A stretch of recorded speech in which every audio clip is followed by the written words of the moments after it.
Yes, sir.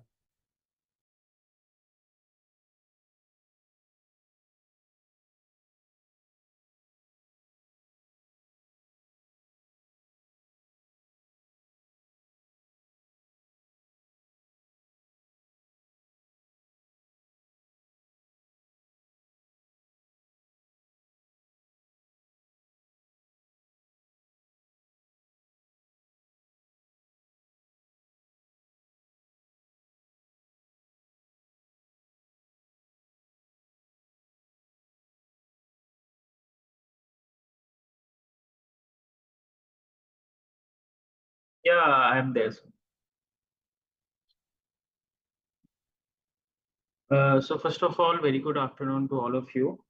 This side Vishal Raut. I'm basically access Recording system in operator progress. at ISI India Private Limited.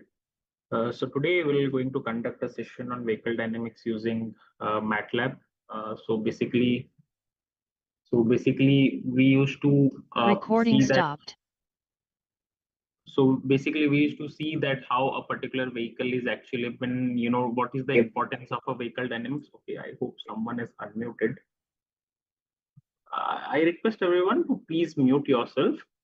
Means if any doubt anyone have in the middle, you can just unmute yourself and you can do let me know, or even you can use the chat box for that purpose. So once I will complete each topic, I can able to see the chat box and I can able to do reply the same. Right. So let me share my screen so that I can able to. Okay, Rajiv sir, actually I am not allowed to share my screen. Could you please give me the access to allow us to share the screen?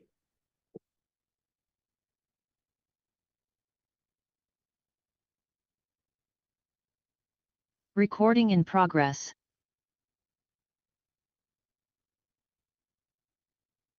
Okay.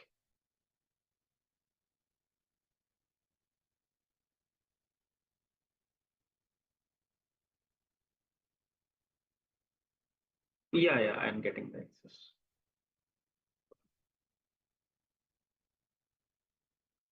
Okay. So, uh, so if I'm talking about EV design and dynamics has been concerned, where the vehicle dynamics topics much fitted account. So basically, we're going to cover some aspect of the vehicle dynamics. Then we're going to understand that where in the vehicle dynamics we are specifically utilizing the MATLAB. So basically, if I'm talking about the vehicle dynamics, it is not a soft. It is not a thing which can be only done on MATLAB. There is multiple softwares engaged in it, right? So we're going to understand that how it is being there. But after deriving the equations, after understanding the various forces and various dynamics, just give me a moment. Yeah.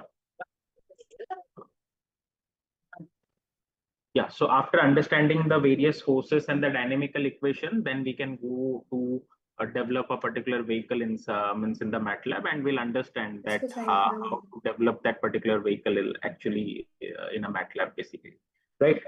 So prior to that, we need to understand a V cycle kind of things, right? So means I hope some of you may from certain industries or faculty members or might be some students, they might know what exactly is the V cycle. So if I can tell you about a V cycle or a V model, basically it is a it is a kind of structural development process which is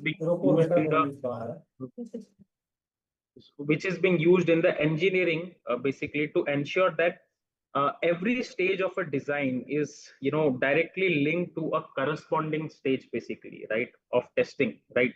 So it is called a V cycle. That is being represented in an alphabetical order like V. That is called to be a V cycle or a V model, because the process which you're going to follow is shaped like a letter V basically, right? Where in the left hand side, if I'm talking about this side, in the left hand side represent the system definitions and design basically, and the bottom you can see here, the bottom hand side will representing the implementation of it, and the right hand side is actually representing the testing and validation part of that particular cycle, right? So in a simple words, if I will tell you what exactly V cycle, actually V cycle ensures that whatever you're going to design is properly tested at every level, right? So that the errors which are detected in the early and the final product, meets all the requirements basically, so that whenever it will be going to deliver to the end customers, we don't get that kind of errors basically at the end. Otherwise, the customer will run the vehicle and they will keep on encountering problem, and again, it is not a good sign for a brand to be continue on, right? So why the V cycle is being used? I told you V cycle is basically used to bring discipline, sir traceability, करता था quality phone कुछ control into the और खेली complex वो आया नहीं तो वही system किया जाएगा development. Basically, I hope फिर someone. नंबर फिर दिक्कत है फोन करता Nirmal है Singh कोई ji, पकड़ नहीं जाना could you अभी please कहीं अलग able अलग to बैठ के टाइम mute पड़ेगा yourself because there is an voice echo from your side. Rajiv sir, could you please do something to mute because I have an access, I guess. Yeah, thank you. Oh, yeah, I had muted. Right. So if I'm talking about a V cycle, basically it is used to bring the discipline, quality control, as well as the traceability into the complex developmental process. Means there is a complex developmental process is being there. Inside that, if you wanted to get certain discipline that we need to follow that steps, we need to follow that traceability factors, then only we can able to design a vehicle. That is where the V cycle is actually been formed, right? And the key reason to use a V cycle, that it ensures the clear requirement before the design starts, basically whatever we are designing, so we can able to ensure the requirements, what are the various requirements actually been there, right? And it basically link each design stage with the testing stage, basically, right? Means if I'm talking about the requirement gathering, system analysis, software design, so whatever the stages is actually been present over here, while the testing also you will have the same kind of stress. That is the reason why it is called to be as a V cycle, right? And if there is some if you will find any kind of error in the early cycles, then it can be easily, right? And it improves the stability, reliability, and which is very, very critical as far as vehicle is been concerned. And it provide a proper structured documentations and the validation actually. So if you'll go for an homologation, then chances of rejection and the homologation will be bit reduced basically, right? So again, V cycle is not only used in the automotive development for the vehicle development, it is used in the aerospace, industrial systems, medical devices, railway systems, software engineering products. They are being used in all the industries which involve the complex systems, where the safety is a critical operations, and it is a need to strict validations basically, right? So if I'm talking about the cycles, it will just go through very quickly about the cycles which is being there. So actually V cycles is actually begins with requirement gathering, where goals, or we can say the expectations for the vehicle are clearly defined based on the customer's need basically. Not only of the customer needs, I can say, it is also depend on the safety regulations which is set by the governments and other ensuring agencies, performance targets as well. Basically in this stage, engineers are actually decided that what the vehicle must achieve, such as what is their acceleration performance, what is their braking distance, what is their stability at the high speed, what is their ride comfort.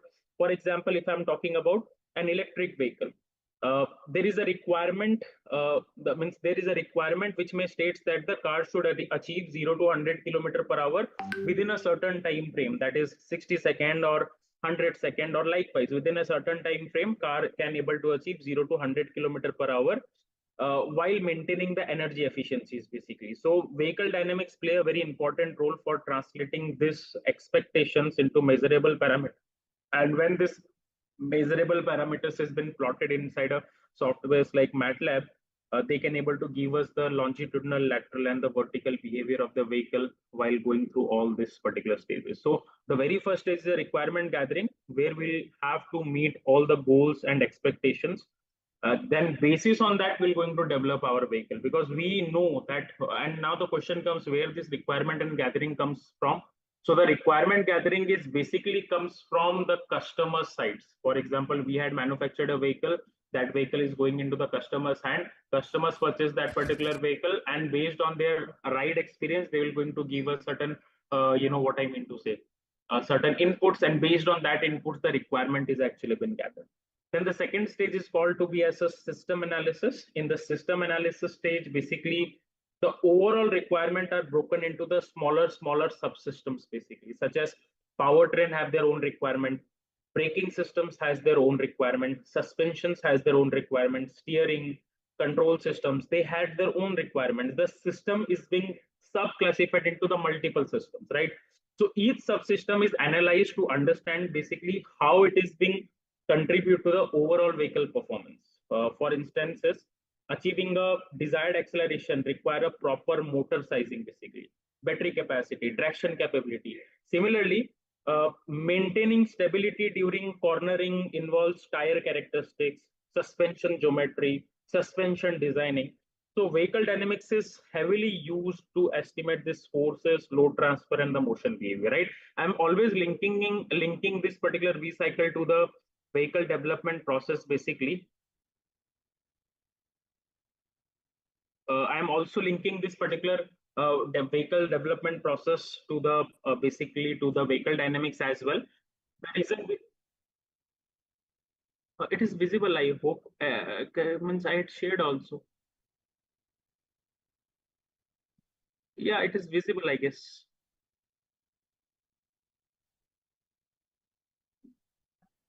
It is visible. Yes, it's visible.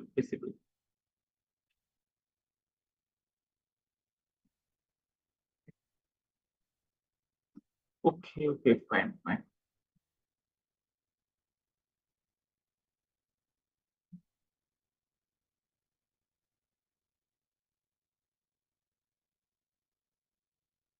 Yeah, I had admitted all actually.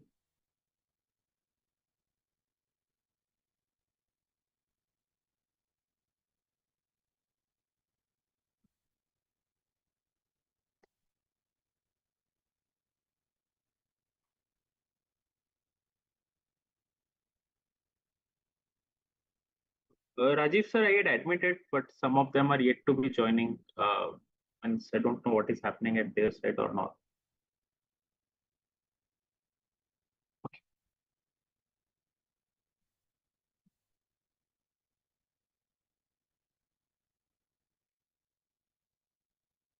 So let us continue the same, right? So the third part, when I'm talking about it, is a system and the software design. Basically, this particular stage is actually involves designing the control strategies and the system architecture, which is required to meet the analyzed requirement, basically, right? If I'm talking about in the modern vehicles, especially in the electric vehicles, software play a very major role. And systems such as traction control, regenerative brakings, and electronic stability control, they are being designed basically in this particular stage, right? And these systems rely on the vehicle dynamics principle to ensure that the vehicle would behave. Just give me a moment. I hope someone again trying to enter.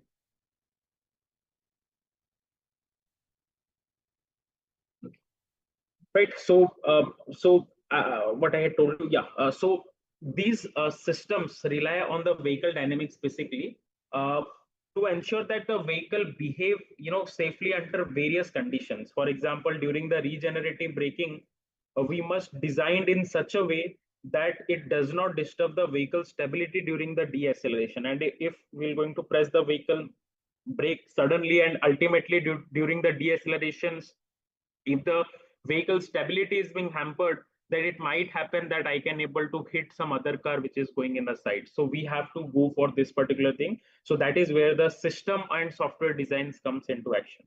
Then once the system design is being done, then we'll come for the modular design. So module design is focusing detailed design on the individual component, like one is for the suspension systems, braking components, steering mechanism, motor controllers. So engineers basically select materials, define their geometries, tune the parameters. As in case of an EV controller, we are tuning the PID parameters to test on what parameters controller is working on properly. In case of a suspension system, we are checking the parameters like spring stiffness and damping, basically, right? So that suspension system is basically been designed to balance ride comfort and handling performance, basically, right?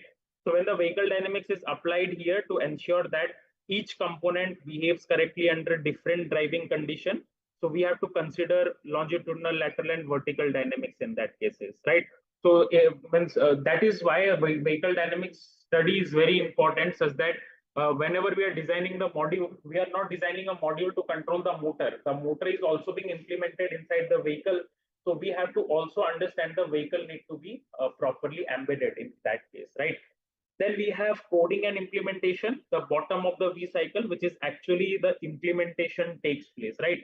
So from requirement gathering to system analysis to software design to module design, all these things are actually been required. The system designing kind of thing, system to the software to the module, we are designing all those things. Now, when we come to the bottom of the V, it is actually telling us the implementations place. This include the manufacturing physical component, developing software algorithms for the control systems, electronic control units are to be programmed, hardware are to be assembled. In EV, if I'm talking about, this stage is actually implementing the motor controller logic, battery management systems, regenerative braking algorithms, field-oriented control algorithms inside a motor. So this phase convert all design concept into the working of an electric vehicle system. So that is the reason why I'm calling this coding stage as an implementation stage. Then once the implementation is being happening, then we'll go to the right hand side of the particular V cycle, which is called to be as the validation phase. And the first phase is coming is a unit testing. So after the implementation, the testing begins with a unit testing where the individual components or individual models are being tested separately. Again, some people are trying to join. Yeah. Where the individual component or individual modules are being tested separately.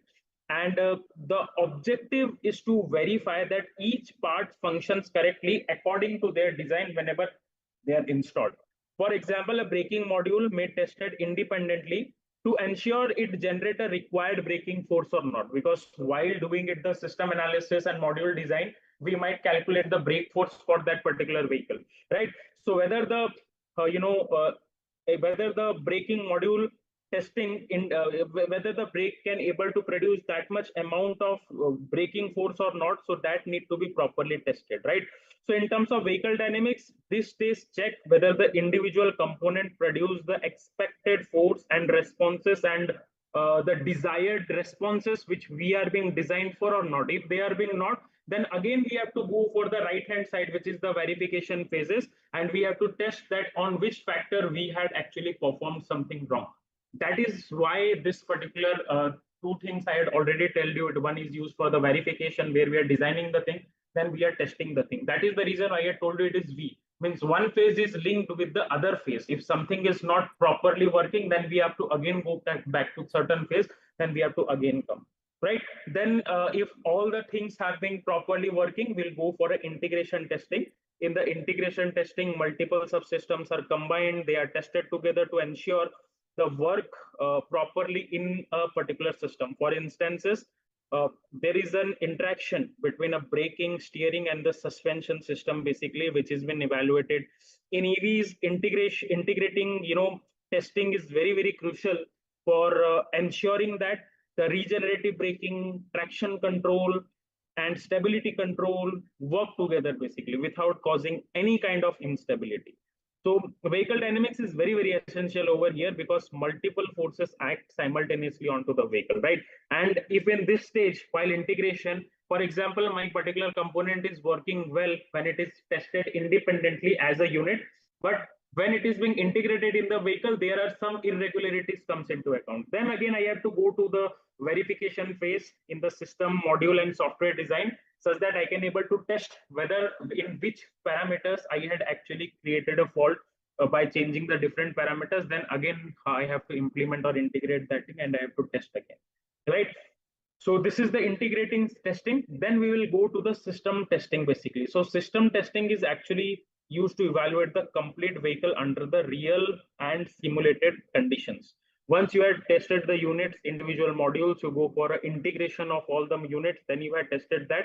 Then when you are going to integrate all them in a vehicle, so vehicle is now been tested on the simulated condition or a real world condition, and the entire vehicle is tested for performance, safety, reliability, basically, right? And it is tests such as acceleration run, braking test, fish hook test, snake test, handling test, ride comfort evaluations are actually been conducted.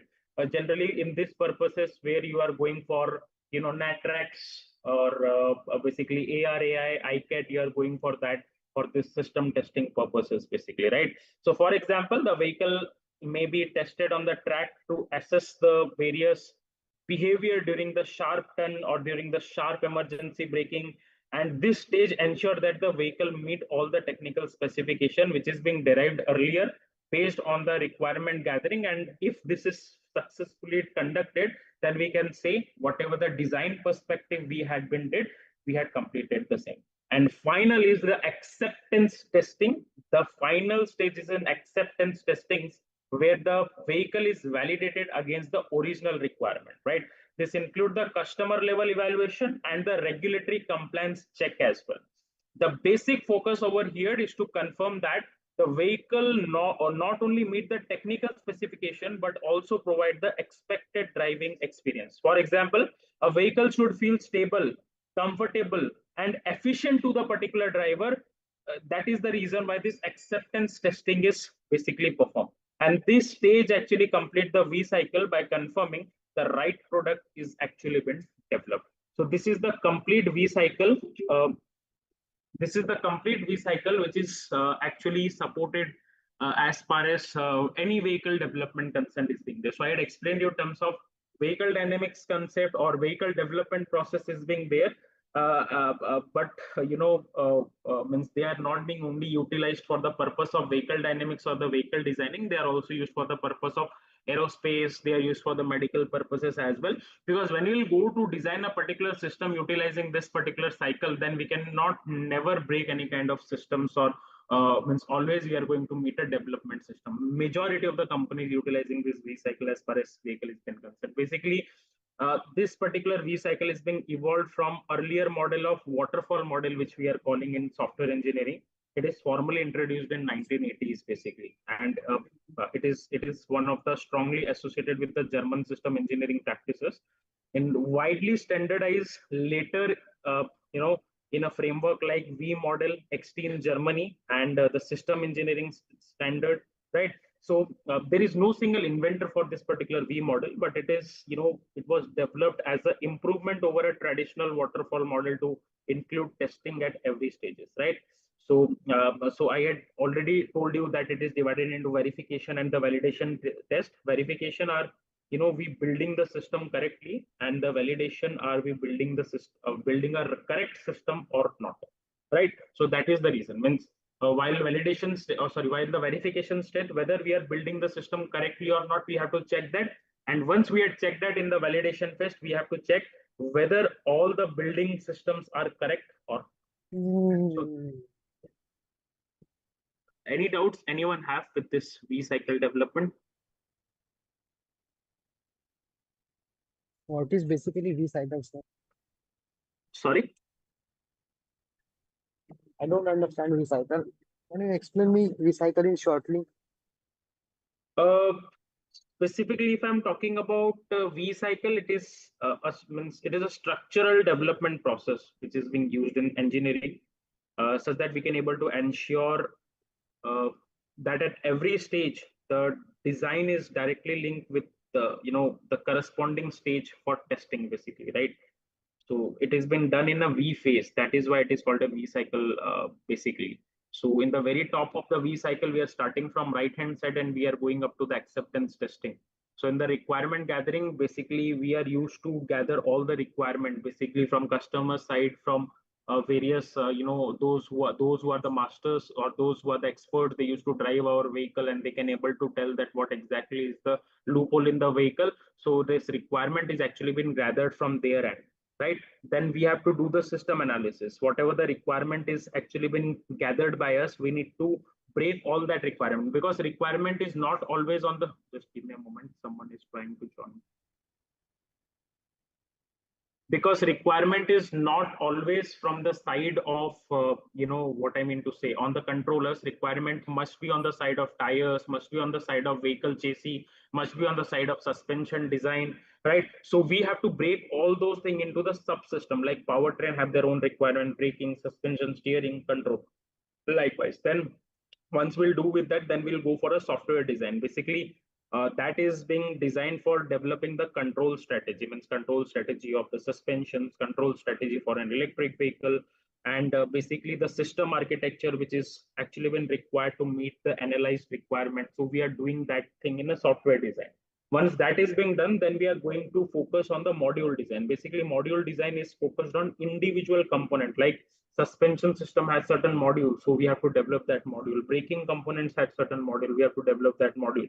Steering has certain module, motor controllers had certain module, we have to develop that module. Then once that will be done, then we have to implement that inside the vehicle. So V cycle bottom stage is called to be as the implementation stage.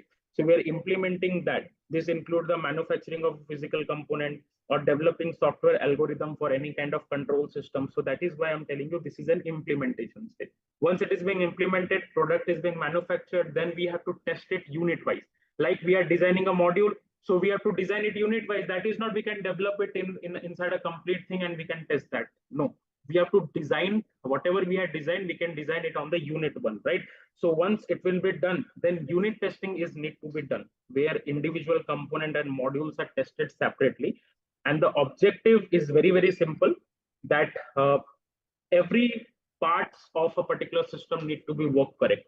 Once the unit testing has been done, we are going for an integration testing, where we are integrating all the system and we are basically testing that how the subsystems are work. For instance, I can say we have an interaction between a braking and the steering suspension, which the system need to be evaluated. If there is some loopholes, then we have to again go to the verification phase there, while doing any software, while doing any system analysis, whether we had performed certain kind of loopholes. We'll find that loopholes, we'll fix it. Then again, we have to do the unit testing. We have to manufacture that thing. Then we have to integrate that thing, right? Then the system level testing, that itself assume that we're going to gather all the things inside a vehicle, right? And under the complete vehicle. And once we're going to, for example, suspension is being installed in the vehicle, motor controller is being installed in the vehicle, chassis are present inside a vehicle. Now the vehicle is being tested in the real and the simulated condition. And the entire vehicle is tested for the performance, safety, and reliability, basically. And such tests are being used for acceleration testing, braking testing, fish hook testing, or we can say snake testing. All those comfort testing are actually been done. So that need to be properly passed. If there is certain loopholes, then we have to again switch into the verification process and we have to test which particular part is actually not working in a proper way. And last is the acceptance testing, which the name itself says is the acceptance that the vehicle is validated against what are the original requirement. And this requirement is actually include the customer level in evaluation, regulatory compliance check. And the focus over here is to confirm that vehicle not only meet the technical specifications basically, but also can able to provide expected, or we can say the desired driving experience, right? Such that the vehicle feels stable, comfortable, and efficient to the drivers. So this is the V cycle which is being there, right? So I had just given you an that is a waterfall model of a software engineering. We had just go through that waterfall model and we had developed this V cycle, which is being used by every industry for that purpose. Is it clear? I hope. Shivang, it's your doubt, I guess. Is it clear? Can we go forward? Yes, sir.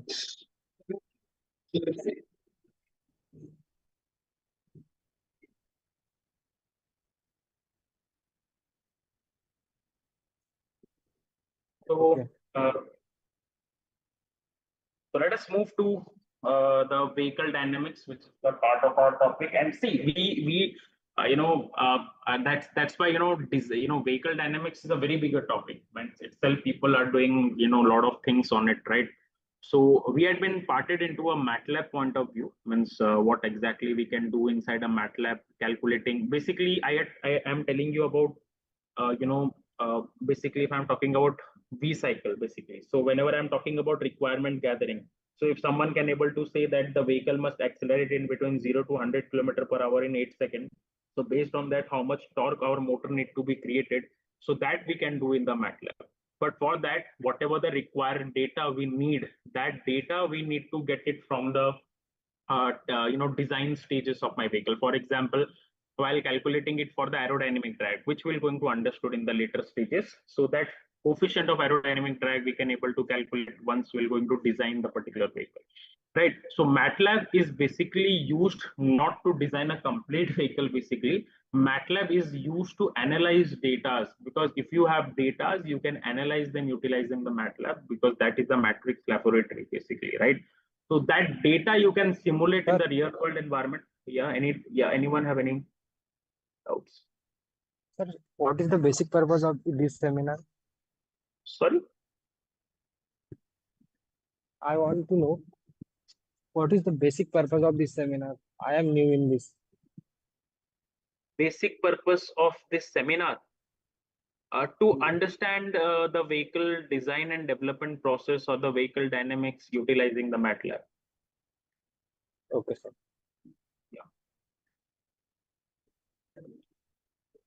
Okay, so now if you're going to understand the vehicle dynamics basically, vehicle dynamics is basically is a study of how your vehicle is being behave on the various dynamical conditions basically, right? So that is why I told you that vehicle's dynamics is the various study on how vehicle moves, even how it is respond to various forces which is acting onto it in forward motion, turning, or over road irregularities, right? So for modern vehicles like electric vehicles, understanding dynamics is not an optional basically. It is directly affect the system's performance. Earlier in the IC engine based vehicle, uh, this vehicle dynamics is being utilized, but nowadays in this EVs also vehicle dynamics is largely utilized, because they are not what I mean to say, they are not optionals basically, because if you cannot able to design a vehicle properly, ultimately the ride comfort and whatever the compatibility we are actually watching or we are actually expecting from a vehicle, we're going to lose that, right? So in order to provide safety, the vehicle dynamics is important. In order to get high torque behavior from the EVs, that comes under the performance part. Then again, vehicle dynamics is important. That here you can able to see the performance. So what kind of performance we are actually being required if I'm talking about a vehicle performance? It is not like the vehicle can able to give me a good amount of radio or good amount of infotainment system. Performance in terms of speed, performance in terms of torque, right? Without sleeps or without loss of traction, that is called to be as a performance, right? So even the high torque behavior, even the handling and stability, they are the part and parcel of the performance basically. So that performance need to be achieved. So then that is the reason why we are studying the vehicle dynamics, right? Comfort is again a very important part, because whenever the vehicles deals with bumps, vibration, right? So passenger comfort is very, very important, and the component durability is a very good factor on that, right? Then So, sir, yes, hello. yes. I'm basically from electronics branch. So Okay. what the usage of this seminar in my upcoming journey? Basically, the electronics person, if I can truly speak, this thing will not workable. Basically, this thing is being very, very useful for the purpose who are designing the vehicle, mostly related to the mechanical branches, and somehow to the Yes. developers who are wanted to design a powertrain, basically, right? Because once the powertrain is being designed, and developing the controllers, developing the battery BMS, that is the part and parcel of the electronics basically, right? So it is not like that this workshop not usable for them. It is again usable for them as far as design and development is been concerned, right? Yes, sir. Yeah, that is the reason. Because once again, if you are doing for an electronic subsystem for an EV purpose I'm talking about, then you should know that what exactly is the various dynamical behavior of the vehicles basically, right? Fine.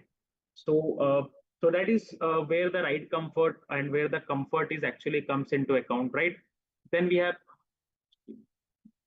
very disturbing. Okay, fine. So then to make our EV, energy efficient, we need to go for this particular vehicle dynamics reason, right? Then doing the ADAS implementation, autonomous driving, like modern EVs very much rely on the software controls, like the ABS, like the ECS for stability control, regenerative braking. So that is where the design optimization and we can say behavior predicting comes into account, right? Apart from that, understanding the vehicle dynamics is also going to help you in weight distribution and the battery placement, because EV design is very different from the traditional vehicle because you have a bigger heavy battery pack present.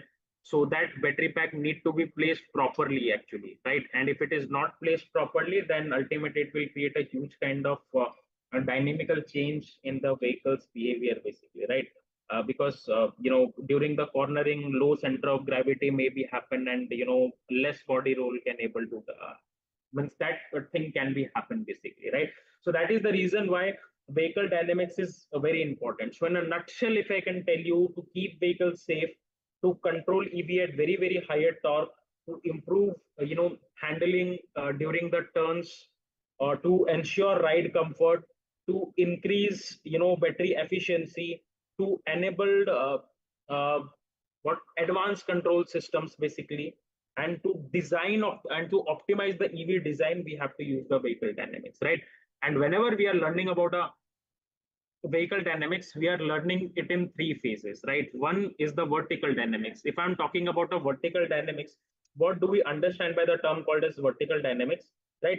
So vertical dynamics is a dynamics which is related to the up down motion of a particular vehicle.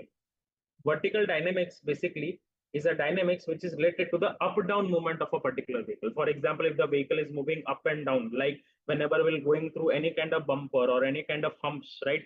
Generally our vehicle moves in an up and down, which is mainly influenced by the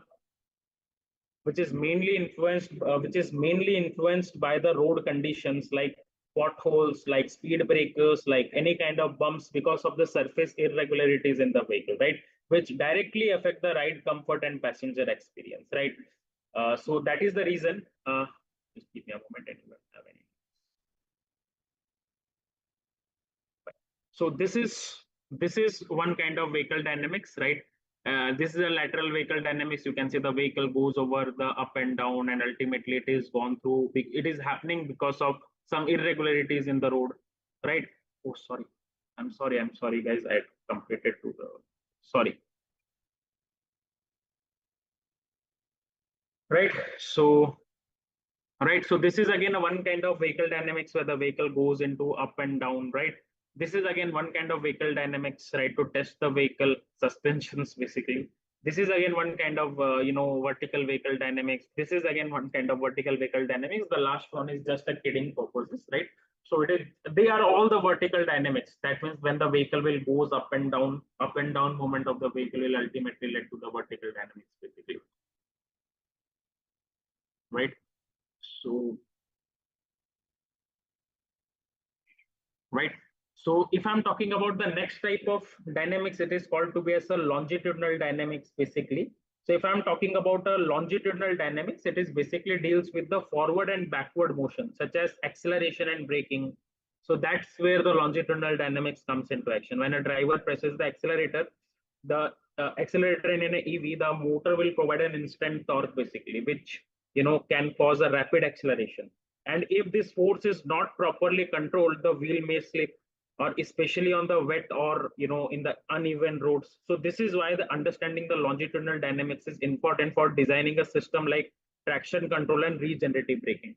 Apart from that, the longitudinal vehicle dynamics is being used for calculation of the powertrain basically. That, for example, if we are doing a powertrain calculation, that what kilowatt of motor is being needed and what is the new torque for to generate, what is the torque is being required to generate that much amount of power such that we can able to move It's very disturbing because people are joining again and again. Right. So that is where longitudinal vehicle dynamics comes into actions basically, right?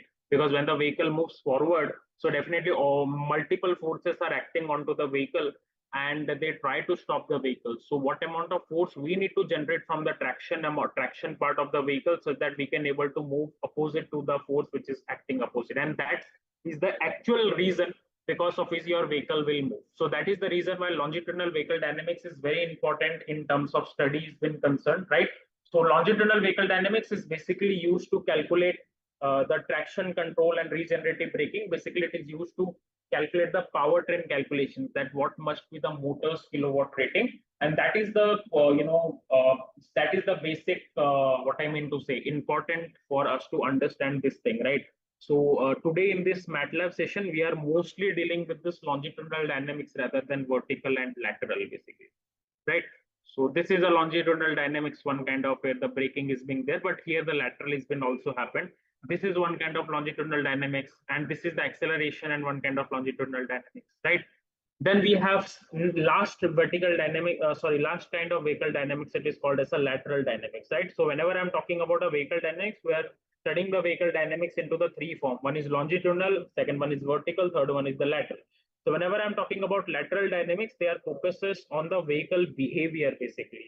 For example, if the vehicle is actually turning, right, it explains how vehicle will respond to the steering input and how force acts sideways during the cornering, right? In electric vehicle, the battery is usually placed at the bottom of the chassis, which lower the center of gravity basically. So this improves stability and reduces the chances of any kind of rollover during the sharp turn. However, proper design of the suspensions, proper design of the tires, proper design of the control system is required or is still required to prevent any kind of understeer and oversteer system and condition. For example, when a vehicle take a turn at very, very high speed, lateral dynamics determine whether it follow the intended path or it will lose control and strike any kind of tree, right? So that is where the lateral dynamics is very, very important in that case, right? So again, this is a vehicle dynamics. This is a lateral dynamics. This is again one kind of lateral dynamics. This is again one kind of lateral dynamics, right? This is again one kind of lateral dynamics. But actually, what is happening, guys? These whenever I'm talking about all these three dynamics, if I'm talking about a vehicle dynamics, all these three dynamics, that is longitudinal, lateral, and vertical, all these three dynamics are worked together in a real driving conditions. In a real driving condition, you can see this is a real driving condition. This you can see this fourth image where my currently cursor is being there. So this is a real driving condition. So basically in this real driving condition, you can see the longitudinal dynamics, you can see also the vertical dynamics, you can see also the lateral dynamics, right? So when a vehicle is taking, let us suppose turning while braking, this kind of condition, we can say it is braking while turning. That is the reason why it is creating a drag. We all has played in our childhood time Need for Speed or NFS. So in that NFS, we are doing a dragging, right? So this is one kind of drag. The rear wheel drag is being there, right? So all basically, whenever you are running your vehicle on the road, it is not like only one force or only one dynamics is acting on the vehicle. It is all the dynamics is basically acting onto the vehicles, right? It is not only the longitudinal dynamics is acting, it is not only the lateral is working, it is not only the vertical is working. All three types of dynamics are working together in the real driving condition, right? For example, when your vehicle is taking a turning while braking, you can see basically the fourth diagram, right? Or the fourth kind of GIF, right? Uh, uh, Basically the longitudinal, lateral, and vertical forces acting simultaneously onto this vehicle, right? And if these forces are not properly balanced, so the vehicle may lose grip and it become unstable or it might roll over. And that is why the vehicle dynamics is essential not only for designing but also for testing and validations of the vehicle, right? So just imagine if the dynamics of the vehicle was not good, so how fast the vehicle is going, it might happen that it may roll over, and there may be the hamperage to some safety conditions of a particular passenger who are being seated inside this particular vehicle, right? So in context of an EV, if I'm talking about electric, I mean, so vehicle dynamics play a even more critical role because EV deliver instant torque, right? It is not like an engine that your vehicle started slow. It is just like an giving an very instant torque, right? Very instant torque means the motor is going to provide an instant torque nearly at the zero speed, and they are having a different weight distribution due to the battery placement, and they rely heavily on the electronics control systems, right? And understanding vehicle dynamics helps the engineer to improve reliability of that particular system, safety of that particular system, and also can able to enhance the driving comfort, also increase the energy efficiency and ensure better performance or better overall performance. Therefore, studying vehicle dynamics is very fundamental for designing the modern vehicles that are safe, efficient, and enjoyable to drive, basically, right? So without vehicle dynamics, whatever the vehicles comfort you are actually taking off, that comfort will be not good, right? So this is a basics about a vehicle dynamics, guys, right? So because they actually tells you that how the vehicle dynamics is actually been worked upon, right? So I hope. Any doubts up to this? Anyone have? If please do let me know. Any doubts anyone have up to this? So that we can move bit, in an higher mode in the first. Any doubts anyone have? Fantastic. Yeah, we can move forward. Fine. So we can go quickly through the vehicle coordinate system because that is very important. And today's basically we are more focused on the longitudinal part of it to calculate the powertrain calculation of a specific vehicle, to calculate the torque requirement, to plot the torque speed characteristics of the vehicle. What is happening, guys? Whenever you are designing a motor for a particular vehicle, it might be a PMSM motor, it might be a BLDC motor, or you are taking an induction motor. What kind of motor you are utilizing? For example, if I'm talking about PMSM motor, which is widely used for an electric vehicle purposes. So if you're utilizing a PMSM motor while designing the PMSM motors in the MATLAB, which is a better part of a, what I mean to say, which is a better part of a motor designing unit in the MATLAB. So you have to require a torque speed plot of a particular vehicle because, for example, we need to implement a particular motor onto the vehicle.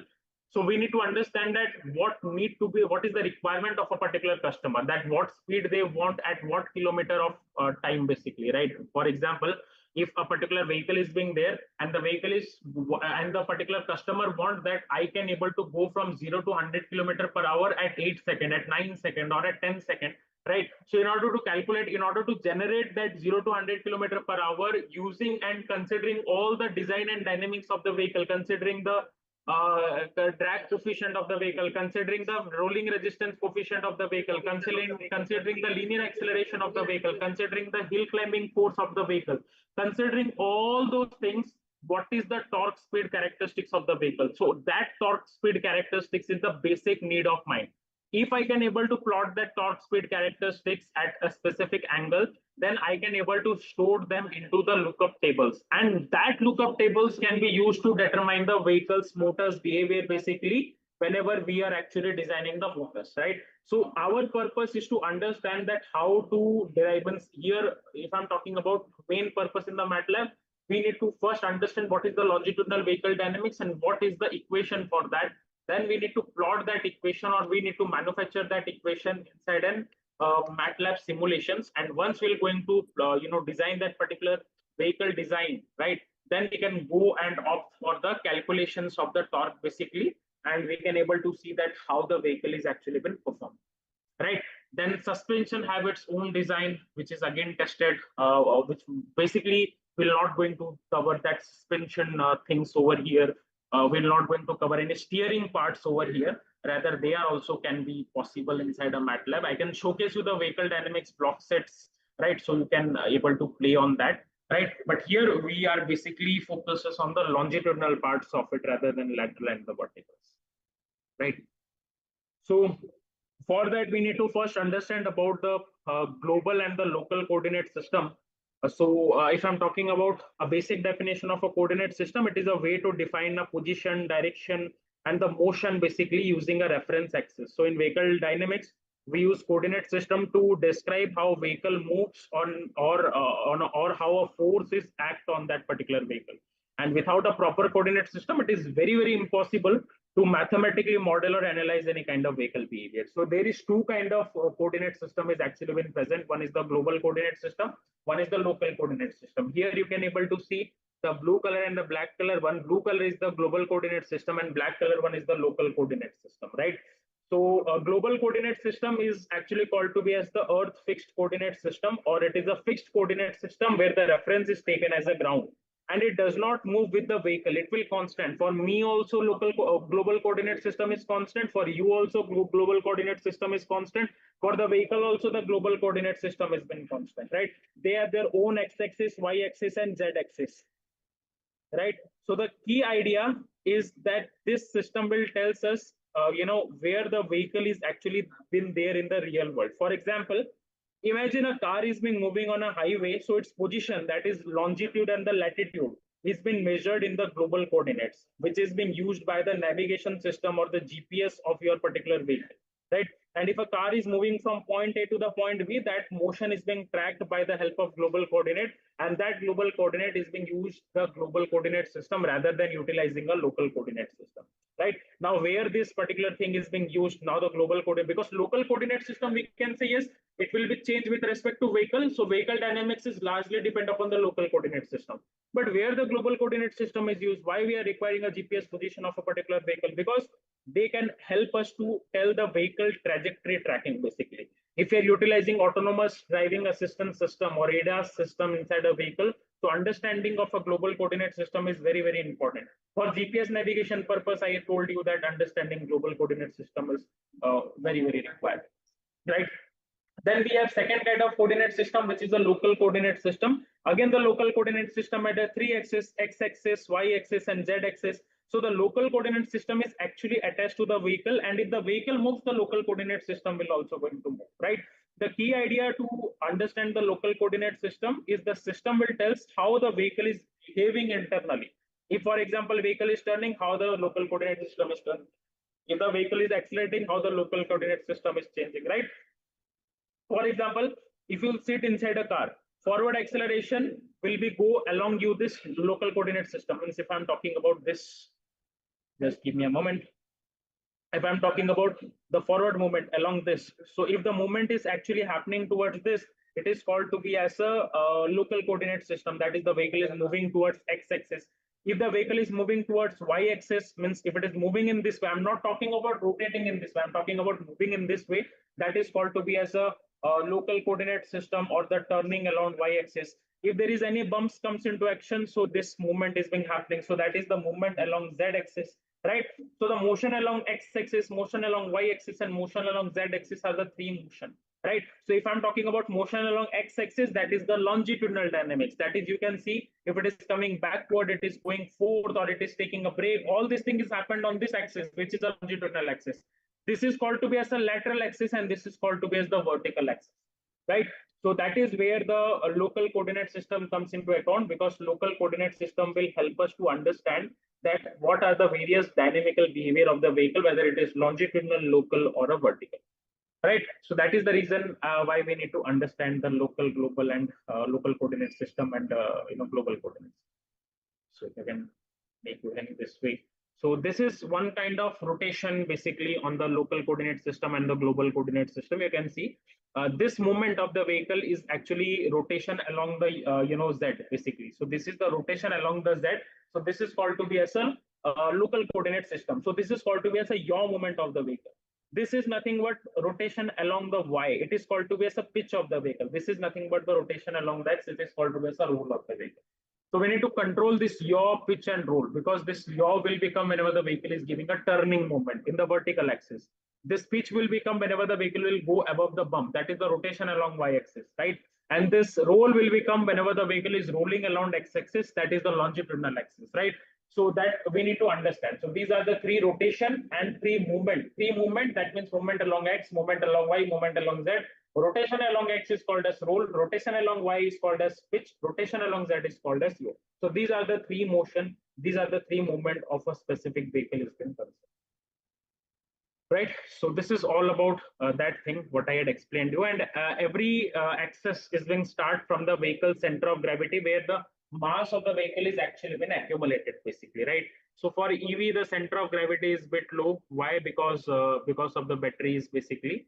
And for heavy trucks and others, again the center of gravity comes into low, right? If the ground clearance is very high, the center of gravity goes to certain top, and that is the reason why trucks have a center of gravity at the top, right? And if the truck will turns, then there is high chances that a truck may roll. That means it can be roll in a longitudinal axis. It may rotate in a longitudinal axis, right? So this is how we can able to determine this thing. So understanding the coordinate system is very important. So now we're going to understand the very first, longitudinal dynamics, which is the main focus of today's, topic of discussion. So definitely, whenever the vehicle is moving in a forward path, for example, this is a forward path, right? And the vehicle is being moving in this forward path, and this is nothing but at a certain angle theta. And you can able to see this is one kind of bicycle diagram basically. How can Partha Sarkar, that will be discussed at the end of the session, right? You will get to know. Fine. So if I'm talking about, this is nothing but the angle theta. For example, if we wanted to go in a straight path and there is some inclination angle.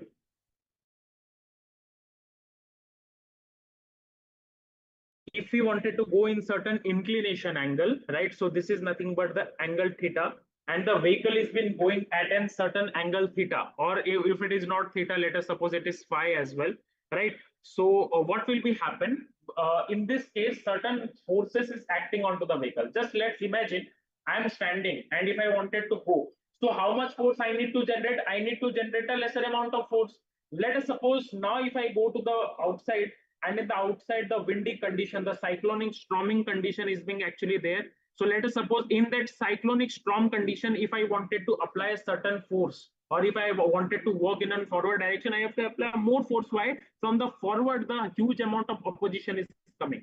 And that is the reason why longitudinal vehicle dynamics is help us to understand what is the traction control unit of a particular vehicle, right? So if I wanted to calculate a longitudinal vehicle dynamics, what I have to do? I have to calculate all the opposing force. I have to add them up, and whatever the Newton I will going to generate, that much amount of Newton or greater than that Newton need to be generated by the vehicle traction unit. Then only my vehicle can move in a forward direction, right? So you can see here there is FTE is being written, and FTER is actually there in the forward direction. What this FTE stands for? FTE actually stands for force due to tractive effort. Now you have a question, sir, what is force due to tractive effort? Force due to tractive effort is the force that is actually been generated by the propulsion unit of a particular vehicle. For example, I have my vehicle propulsion unit.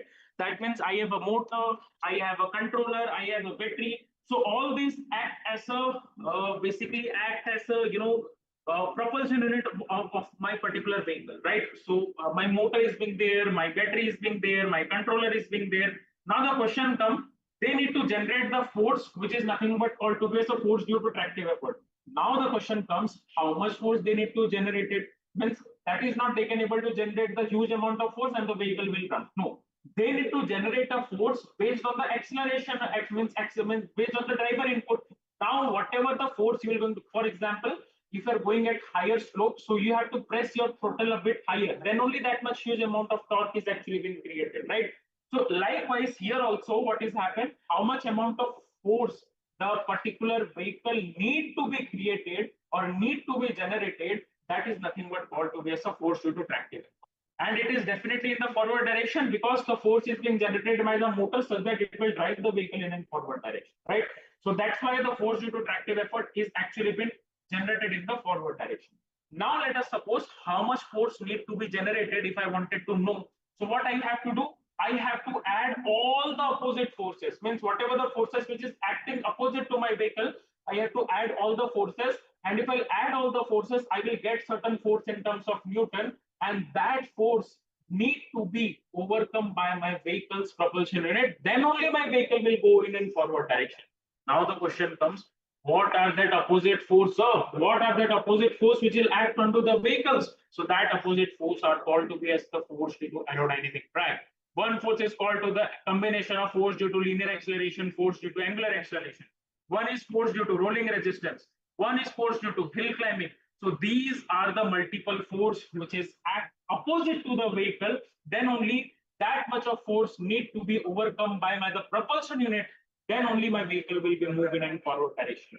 Now my answer, now my work is to understand that what are the values of this force, what are the formula for this force. If I can able to generate a formula for this force, because these are all the physics based things, right? This, if you know the engineering mechanics, you might have learned all these things, right? So if I'm going to derive an equation, then I can plot an equation, and then I can able to get all the things basically. So basically, FAD is nothing but force due to aerodynamic drag. FRR is the rolling resistance force. FAC is the hill climbing force. FLA is the linear acceleration force. F omega A is the angular acceleration force. And FT is the tractive effort force, which is actually being generated by the vehicle propulsion unit. Right. So now our purpose is to understand each and every force. That is what is AD. We had understood tractive effort force. Who will going to generate the tractive effort force? The vehicle propulsion unit. It might be battery, it is motor, it is controller. They will going to, and all the mechanical subsystem of the vehicle will going to generate a tractive effort force. Now that tractive effort force need to overcome all the opposing force. Now what are the opposing force? Aerodynamic drag force, rolling resistance force, hill climbing force, linear acceleration force, angular acceleration. Now we're going to derive the equation for each force, and we're going to start it deriving from the force of aerodynamic drag, right? So if I'm talking about the force due to aerodynamic drag, right? Now the question comes, sir, what is the aerodynamic drag force? The name itself suggests aerodynamic drag force is a force which is being developed by the aerodynamics or the air, right? Whenever your vehicle is moving in a straight path, or whenever your vehicle is moving, or whenever you are also moving. If you, for example, now it is a summer days, right? Even the air is not happening, means air is not present in the surrounding. It will start, then you will try to capture the air. You will get certain air. Almost your body is going to be hit up. You will getting sweat, but again you are getting certain air if you're going to run. Instead, if you're going to stand, you can't get any kind of air. Lesser air is actually being going to strike to your body. Now the question comes, whatever the force that air is actually been going to strike to your particular body. In case of cars, whatever the force the air molecules will going to implement onto the vehicle body, that much of force, which is the force which is being generated by that air molecules, they are called to be as an aerodynamic drag force. What they are called to be as an aerodynamic drag. So in a nutshell, if I can tell you, the force which is being applied by the aero particles or the air particles onto the vehicle when the vehicle is moving, that kind of force is called to be as an aerodynamic drag force. Now the question comes, so why the aerodynamic drag force is actually been created? The aerodynamic drag force is basically been created because of two things. Right now, let us understand the reason behind aerodynamic drag force. Why the aerodynamic drag force has been created? Let us suppose this is the vehicle. In front of me, in front of you, you can see a diagram where the vehicle is being there. So if the vehicle is moving in this particular direction, so all the air particles are going to, strike this particular vehicle in the front. When all the air particles will going to strike the particular vehicle in the front, what will be happen? Here you will find the air will be going to struck. It is just like you have a door, and from that door, all the people cannot go, and 100 students are being standing on the door. They wanted to enter into the classroom. So at a time, 100 cannot enter. At a time, some students can enter. So they will going to accumulate over the particular accumulate nearer to the door. Slowly and slowly, 1 to 2 students will come. This is just like the same. What is happening? The air is being struck over here because of the vehicle design, and slowly is air going from the top, going from the side, going from the bottom of the vehicle because of the ground clearance, going from all where of the vehicles basically, right? So what will be happen here? Basically, we are created a pressure, and this is called to be as a high pressure, which has been created in the front part of the vehicle.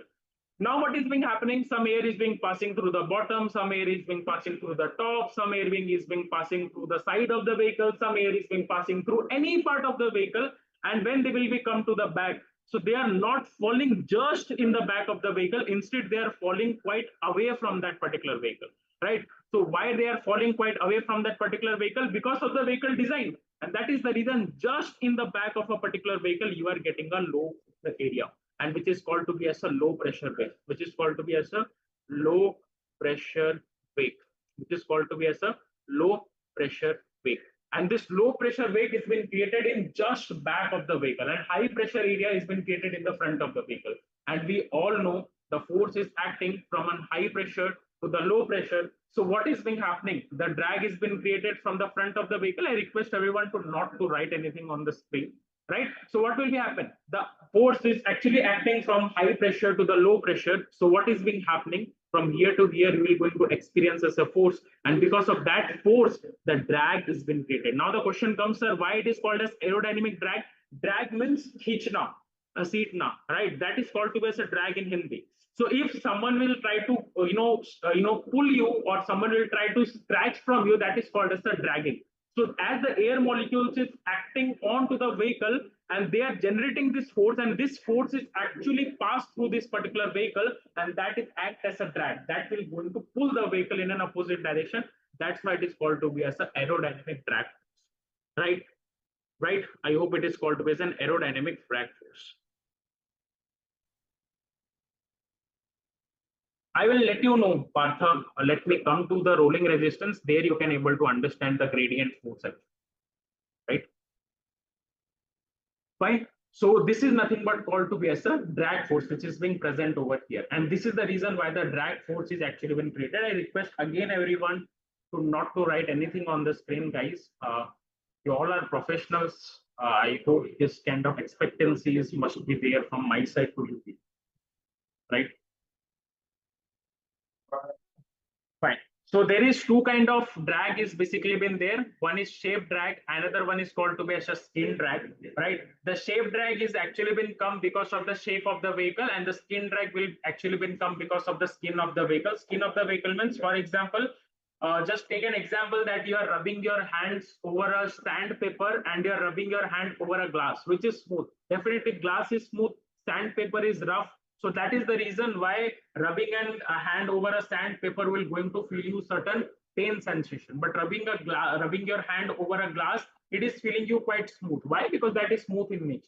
That is called a skin drag. If the surface texture of a vehicle is smooth, then the vehicle can easily able to pass that particular air. And if the surface texture of the skin is not smooth, then definitely there will be then higher aerodynamic drag is actually in there.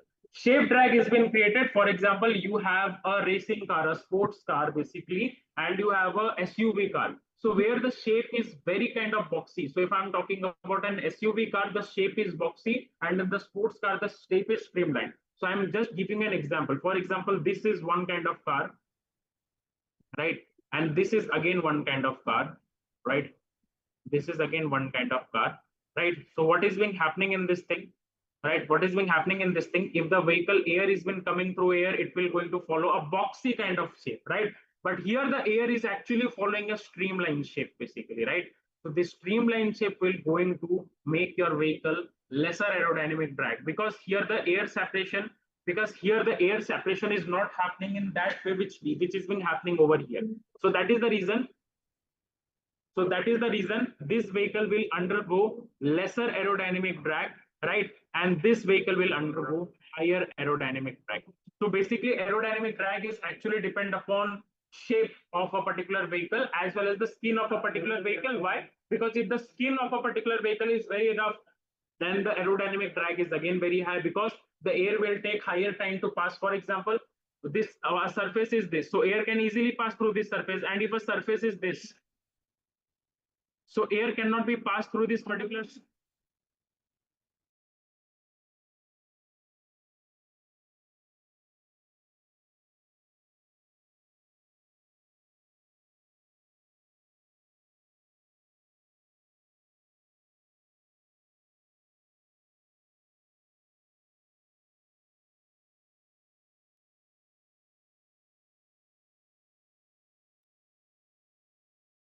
Sorry guys, sorry for interruptions. Right. So what is being happening? So one is shape drag, another one is the skin drag. What is being happening? If this is the surface texture of a particular vehicle, the air will take time to pass through here. And see, once the air will be coming to the vehicle, we always want the air can easily pass through that vehicle. That then only we can able to reduce the drag. Means if for a lesser time the air must be in a contact with the vehicle, that will be very better. And if for a higher time, if the air is in the contact with the vehicle, so it is very difficult for us to doing any kind of things, right? So this is about the shape drag and skin drag. Basically, guys, you can see this is the streamline things of vehicle, and this is not this is how the air is actually been separated. This is the way the air is being separated. They won't go in bottom. So this is the air is being separated. This is called as induced drag. So just in the back of the vehicle, you are getting a low pressure. In the front of the vehicle, is getting a high pressure. So this will creating a drag force in this particular way. Right. I had write all these things over here, guys. So this is the formula for the shape drag, basically, guys. So if I'm talking about force due to aerodynamic drag, right? If I'm talking about a force due to aerodynamic drag, definitely force due to aerodynamic drag is directly proportional to v square. V square means if you're going to increase the velocity for, let us suppose if you are running at 5 km/h, right? So what is the force due to aerodynamic drag? It is 25. Why? Because 5 into 5, it is 25. So force due to aerodynamic drag is the double, is the square of the velocity, basically, right? So if you increase your velocity, why it is directly proportional to the force velocity, basically? Because if you're going to increase the velocity, what will be happen? If let us suppose you are running at 2 km/h, so you are going to encounter lesser aerodynamic drag force. If you are running at 10 km/h, you are going to encounter higher aerodynamic drag force. So based on the velocity, your drag force will going to increase. That is the reason why I write in force due to aerodynamic drag is directly proportional to v square. Now force due to aerodynamic drag is actually directly proportional to the frontal area. Why it is frontal area? Means, for example, your truck will going to capture huge amount of air in the front of the vehicle. But whenever I'm talking about the Mercedes-Benz Maybach, they won't able to capture much amount of air in the front because their frontal area is low and truck's frontal area is very, very high. And that is the reason if frontal area is high, they can able to capture higher amount of force in the front. So high pressure is been created. And in the back, there is again low pressure, but the pressure differences between them is too high. And if the pressure differences between them is too high, then an opposite force acting in this particular way, which will ultimately impact the vehicle's performance as well. So that is the reason why I'd also given you that the force due to aerodynamic drag is also directly proportional to the frontal area.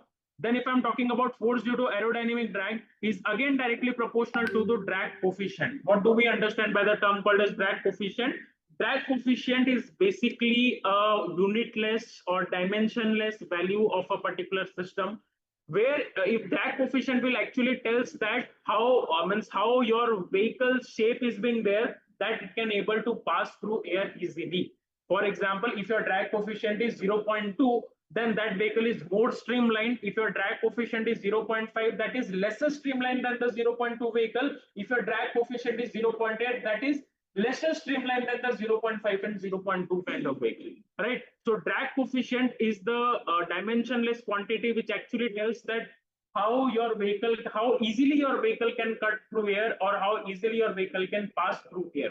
That is called to be as a drag coefficient. The more easily your vehicle can able to cut through air, the lesser force the lesser force is actually implementing onto the vehicle. For example, there is a 0.2 drag coefficient vehicle, which is a Mercedes vehicle. Any Mercedes vehicle you can take having a 0.2. For example, Tesla sports car, if I'm taking about, you can take the Tesla having a 0.24. Basically, they have 0.24 drag coefficient. And if you can see a truck having a drag coefficient of 0.7 and 0.8.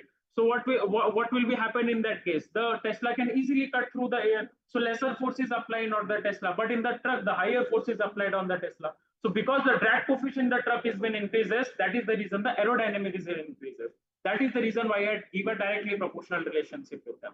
Force due to aerodynamic drag is again directly proportional to the air density. Why it is directly proportional to the air density? Because air density is nothing but the mass of air molecules which is present per unit volume. If the mass of air molecule which is present per unit volume is higher, then that much amount of mass will going to indulge in terms of force. For example, in a particular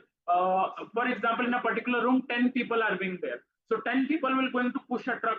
If in the particular room 100 people are there, so 100 people are going to push your truck. So where you are going to get huge amount of force, in the 100 people or in the 10 people? Definitely on the 100 people. That is the reason why it is directly proportional to the air density, because air density is mass of air molecules in the present volume of a room.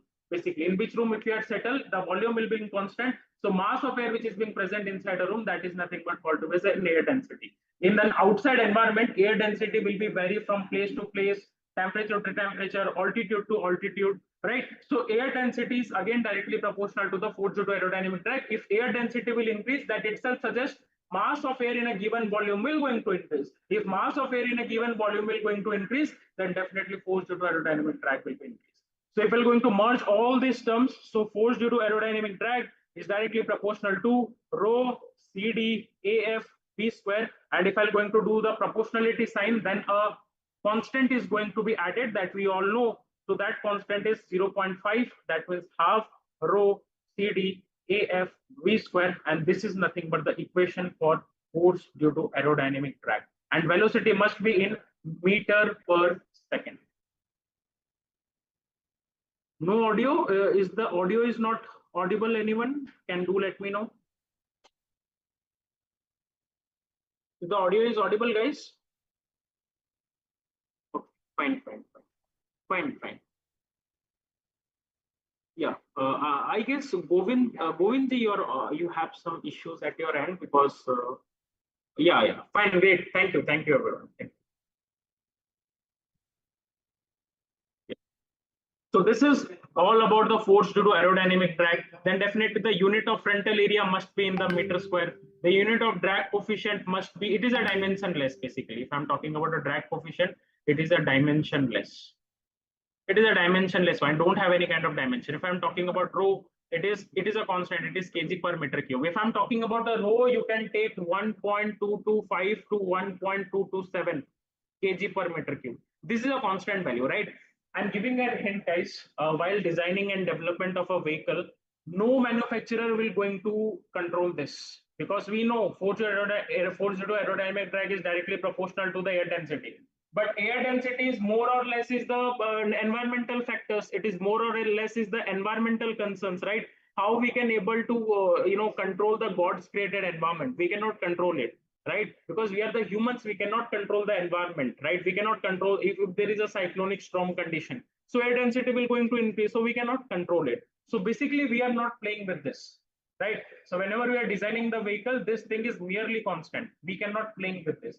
What we are playing with this drag coefficient basically. We can play with this the velocity, frontal area of the vehicle. We are not also playing with this because this is again not in our hand, right? Yeah, that is again we can say it is in our hand. We can control we can limit the speed, but again we don't want it to limit the speed. The more thing is in our control is this two thing, right? So for aerodynamic drag reduction, this drag coefficient and frontal area are the two things which is more on our hand. So while designing and development of a particular vehicle, we can change this thing basically, right? So based on that, we can able to say that what exactly is the force due to aerodynamic drag. And if I'm talking about reducing drag coefficient, reducing frontal area, we have to do much number of things, right? We need to change the lot of designs basically. Yeah, fine. Govind, you can able to leave and you can join again, right? So this is what is nothing but called to be as a force due to aerodynamic drag basically. So let me remove this thing. So basically, if I'm talking about air density, it is more dependent on temperature, altitude, and humidity. If I'm talking about if we're going to increase the temperature, so the air density means if we're going to increase the temperature, so the air density will decreases. Why? Because higher temperature have a lesser density. That is the reason why hot air is trying to ascend and cold air is trying to descend. So the cold air temperature is low, hot air temperature is high. If hot air is trying to ascend, so definitely their mass per unit volume is low and their density will be low. That is the reason that they will go high. So that is the reason temperature is inversely proportional to air density. If I'm talking about altitude, if we go high in an altitude, that means we are at particular altitude. At Himalaya, we have some different altitude. Different altitudes are being there. If we go high in an altitude, what will going to happen? If we'll present over here, the temperature is different. If we'll present over here, the temperature is different. If we'll present over here, the temperature will be different. If we'll go high in an altitude, what will be happen? The temperature drops. And if the temperature drops, air density will going to increase. Right. So if altitude increase, air density will going to increase, and if altitude is decreased, air density will going to decrease. So altitude is directly proportional to air density. Why? Because altitude is inversely proportional to the temperature. Right. Now, if I'm talking about humidity, what do we understand by the term called as humidity? Humidity is nothing but the content of water molecules in the air. Right. Now there is a general answer from the students basically. the more humid air have higher air density and the lesser humid air have lesser air density. But that is not the case. That is the opposite. Why? If I'm talking about the normal air, for example, if the air is not humid, the air is consisting of 78%, 78.08% of nitrogen and 20.95% of an oxygen. So 98% is nothing but the combination of a nitrogen and oxygen. If you're going to calculate the molecular weight of nitrogen and combined oxygen, you will getting certain value, right? So it is 8 into 2 plus, sorry, it is 7 into 2. Hydrogen, helium, lithium, beryllium, boron, nitrogen. Yeah, 7 into 2 plus 8 into 2. So it is 7 to the 14 plus 16. So 16 plus 14 is 20. Sorry, 6, 4, 10, 2, 3. So 30. So this is nothing but the molecular weight of a particular nitrogen and oxygen combined. And if I'm talking about H2O. So what is 1 into 2 plus oxygen? If I'm talking about oxygen, so it is 8. Right? The molecular weight 8 into 2. It is 16. So 2 plus 16 is nothing but, sorry, it is not 8 into 2, it is 16 into 2 because molecular weight of a single atom of an oxygen is 16. So it is 16 into 2, right? So it is 16 into 2, 32. So 32, 4, 5, 6, 30, 3, 4, 46. It is 46 actually, and it is 18. So you can see the molecular weight of water is 18 and the molecular weight of a nitrogen and oxygen combined is 40. So you can assume the higher the molecular weight, the more is the drag, right? So that is the reason why the H2O is lesser, basically have a lesser kind of thing. So that is the reason why they are having a lesser, what I'm saying, they are having a lesser amount of air density. So with respect to humidity, if humidity increases, content of water in the air will going to increases. If the content of water in the air will going to increases, the air density will become low. So that is humidity is, if humidity will high, it is inversely proportional to density. Because if humidity will high, content of water moisture will be high and the air density will basically high in the normal air. So that is the reason why humidity is inversely proportional to the air density. So these are the three relations, and by considering all the air density of the multiple places, by researching about it, basically we are taking 1.225 to 1.227 for a air density in kg per meter cube actually, right? So in normal calculations, if I can talking you about, so you can take this particular thing for the calculation point of view is been considered, right? So that is air density, guys. Then we have something called to be as a frontal area. Frontal area is nothing but the front size of the area basically, right? So frontal area is calculated for example, this is a frontal area. For example, this is a vehicle. I'm just taking an example, guys. It is not an actual. So this is a vehicle, this is the wheels. So definitely the vehicle is being studied on the ground. So definitely it has the extrusions likewise. There's a rear view mirror, something with likewise this, right? This is a truck, let us suppose. The truck have two parts likewise, right? So what is being happen? This is a radiator is being present, right? So what is being happen? This particular truck will having certain ground clearance. So definitely from here to here, you will have certain width of a truck. So this is nothing but called as the width. And from here to here, you will have certain height of the particular vehicle. So width into height is nothing but called to be as the thing. But here, if I'm talking about height, we are taking the height from the complete ground. But this is not an effective area of a particular vehicle, right? So we need to calculate the effective height. This height is an effective height. Effective height means width into what is the height? We have to minus the ground clearance. That is nothing but called to be as an effective height. And this is nothing but called to be as a frontal area, right? And now whatever the frontal area we had been calculated, that is then actual frontal area. I mean, this is a theoretical value, how we can able to calculate the frontal area. Then we have to multiply something called as a shape factor. For example, for if you are calculating something for sedan, if you are calculating something from SUV, if you are calculating something from XUV, so the shape factor is different for different particular vehicle. So the frontal area of the vehicle is usually depend upon width into height. And if I'm talking about height, it is the height minus the ground clearance, right? It is not like that we have to take a complete height, because height is something, it is height minus ground clearance is being there, right? I hope it has been clear to you. And we have to multiply it by shape factor X. So if I can talking about AF is nothing but X, which is act as a shape factor, multiply by width, multiply by H minus ground clearance, and this is nothing but called to be as the frontal area of the vehicle. This X is a shape factor basically, right? So if I'm talking about what is shape factor, CD, you know the drag coefficient. Basically, shape factor is that CD only. Now I had told you we are playing with the shape factor. Basically, we are playing with the shape factor.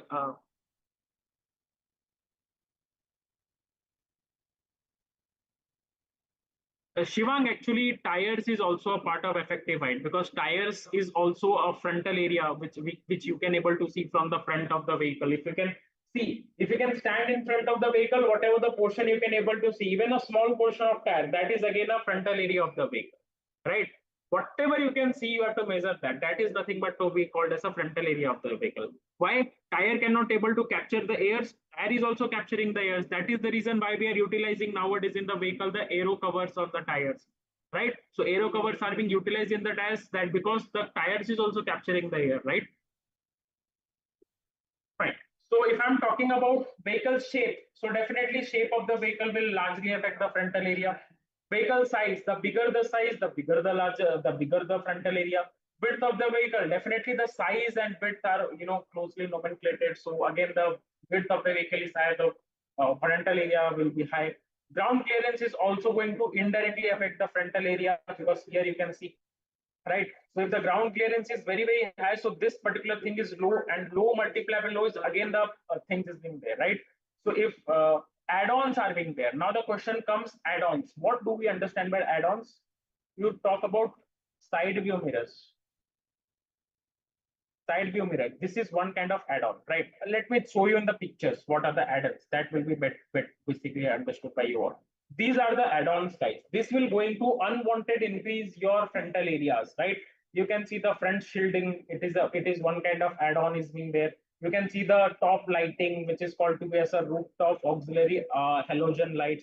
You can see the blind spot detecting kind of things. This is nothing but called to be as another kind of add-ons. You can see the upper kind of luggage carriers basically. So that is again one kind of add-ons. You can see this is add-on. Okay, so this add-on will ultimately going to increase the effective size of your particular vehicle. So that is the reason why this add-ons will going to increase the frontal area. So if we're going to reduce the add-ons, ultimately your frontal area will going to reduce, right? And ultimately force due to aerodynamic drag will be reduced. Else this particular part is also going to interact with the air, and ultimately this will going to reduce the vehicle speed as well, right? Then we have something called as drag coefficient. I told you drag coefficient is basically a coefficient. It is represented by a number and it is a dimensionless quantity. It tells that how easily the vehicle can easily able to cut through the air with a minimal resistance, right? So the lower the drag coefficient, the more streamlined the vehicle is being there, right? And aerodynamically, the vehicle is more stable, right? So that is the reason why the vehicle is having a lesser drag and it can easily move through the air. Now the question comes, what are the multiple things which will going to affect the aerodynamic drag coefficient, right? Why I'm giving you the multiple things present over here? Because if your aerodynamic drag has been increased, you can play with this particular thing. Because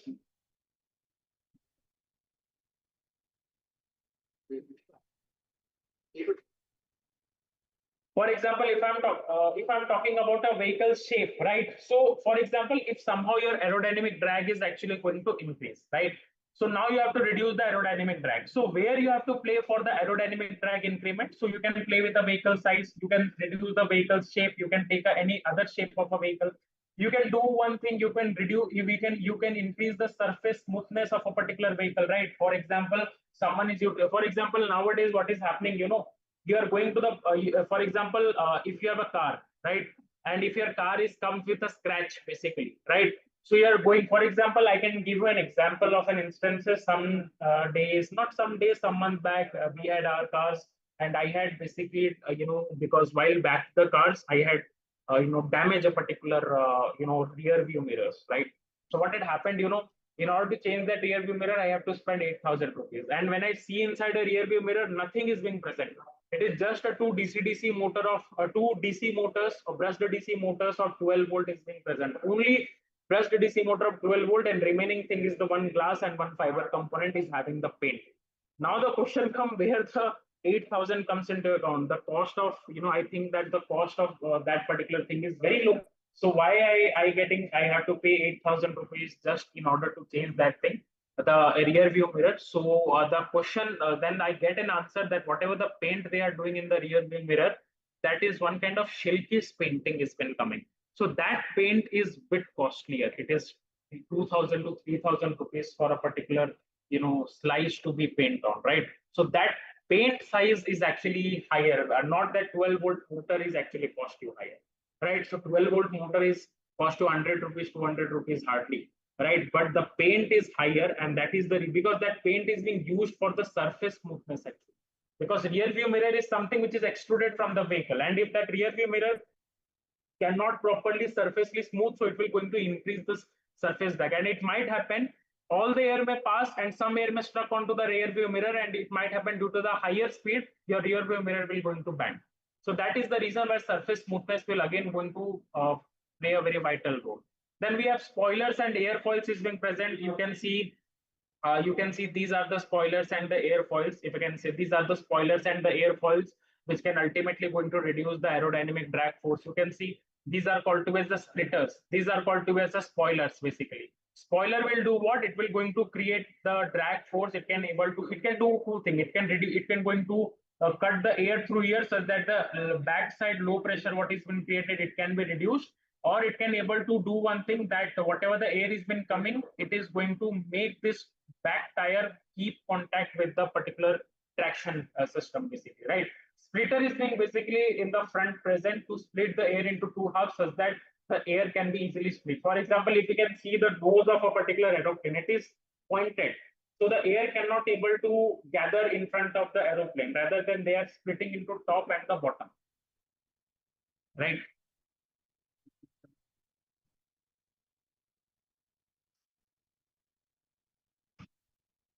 Okay. So this is nothing but called to be as a thing, and underbody design is something which will going to also impact the drag coefficient. In case of an IC engine vehicle, you will find huge amount of underbody design, right? Underbody design is very huge in case of an IC engine vehicle. But in case of an electric vehicle, there is a smooth underbody design. You don't find any kind of pipes and cartesians present inside a vehicle as in case of an IC engine based vehicle. So in electric vehicle, you will find a smooth underbody design. That is the reason the drag coefficient of an EV is naturally low compared to an IC engine vehicle, right? The same design of an EV Tata Nexon of compared to an IC engine, but their drag coefficient is reduced because of smaller design implementation. Wheel design, initially we are utilizing a spoked wheels, right? What is spoked wheels? Initially we have a metallic spoked wheel, so that spoked wheel will going to rotate and they will going to capture the air from the surrounding, and again they will going to contribute in the drag force. Nowadays we are utilizing the alloy wheel, and if the alloy wheel will be rotating, again they will going to capture certain amount of force. That is the reason why basically that they are more frequent in the four-wheeler.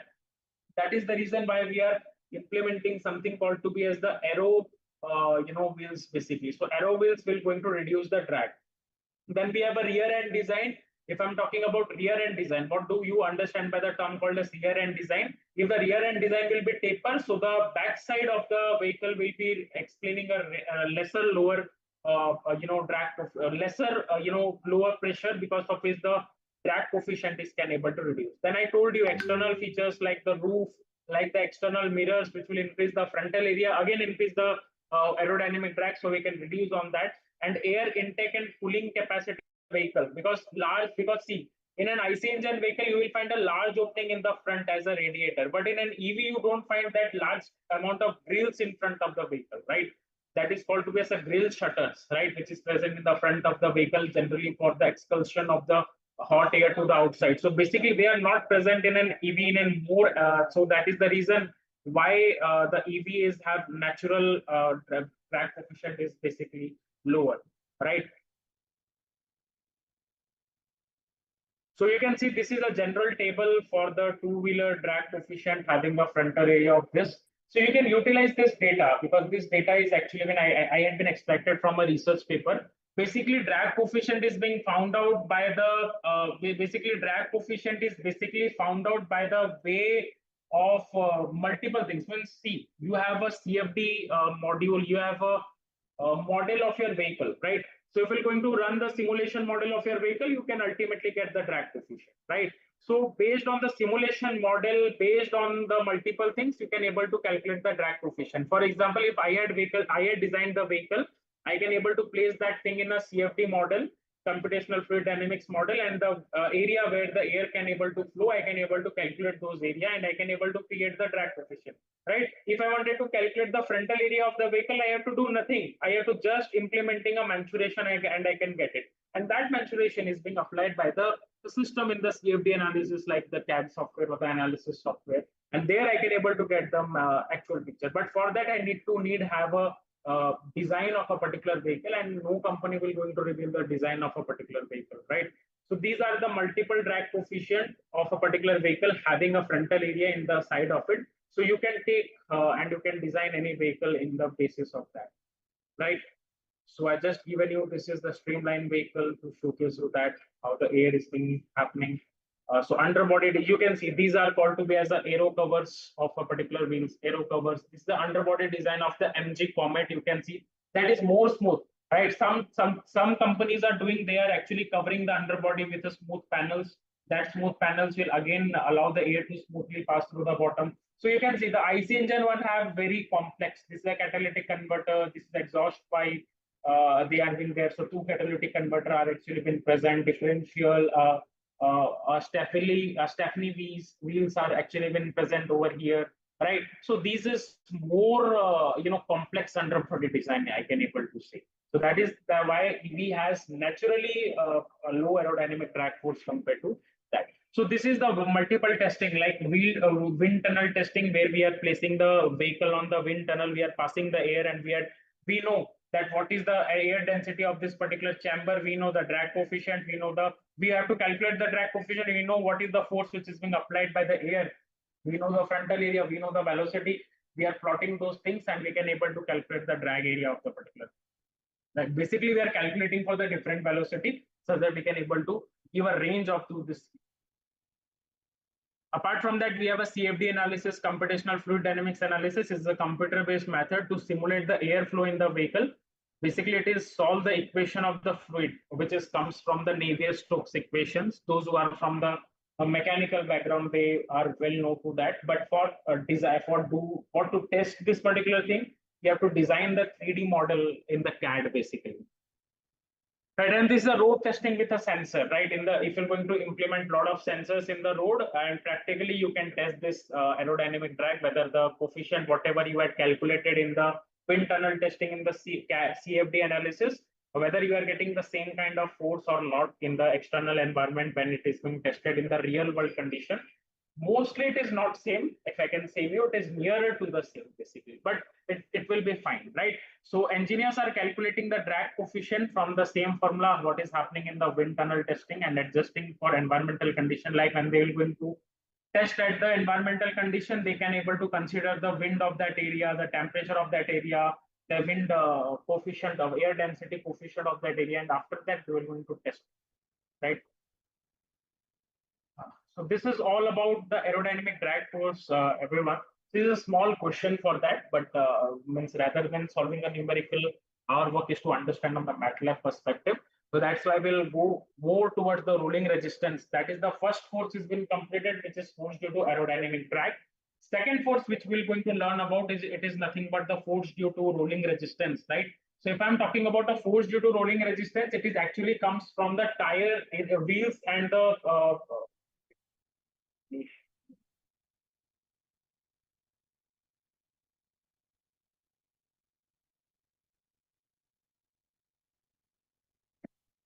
so if I'm talking about, just give me a moment, guys.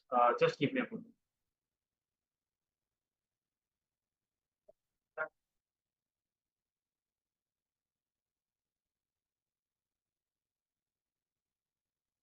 Just give me a moment, guys. Let me change a pen because.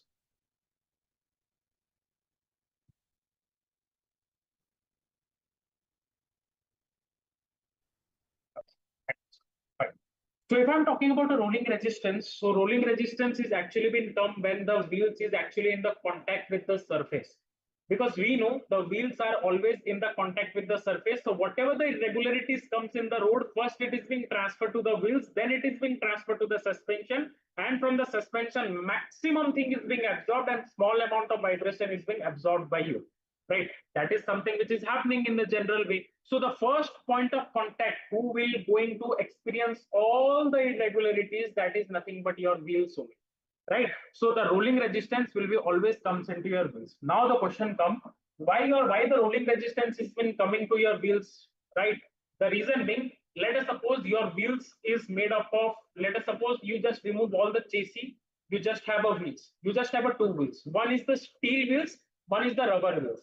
When you are going to roll a particular steel wheel, what will be happen? It will going to roll continuously until you know, it will find any kind of slopey or some kind of thing. It will going to roll in a plain roll. If you're going to give them a force, they will roll continuously forward, forward, forward, and after certain time they will going to stop, right?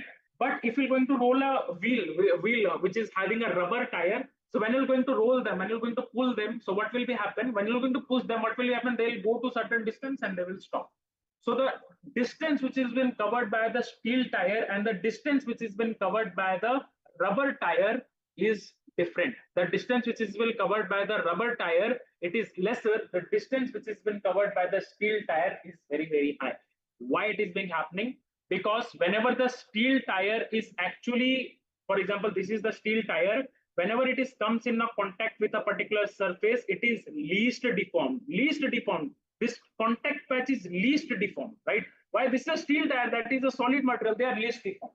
But whenever I'm talking about a rubber tire, they are deformed somehow. At the contact patch, this point where the road is in a contact with the wheels, this point is more deformed actually. This point is more deformed, right? Compared to this, I'm not talking about it deformed like a puncture tire, it is bit deformed, right? Every time you will see whenever the car is being standing, so definitely at the contact patch, the tires are being squeezed basically, right? So that because of that squeezy nature, that will going to generate a opposition force which is called to be as a rolling resistance, and that rolling resistance will keep this oppose this particular force, and ultimately it will stop after moving a certain distance.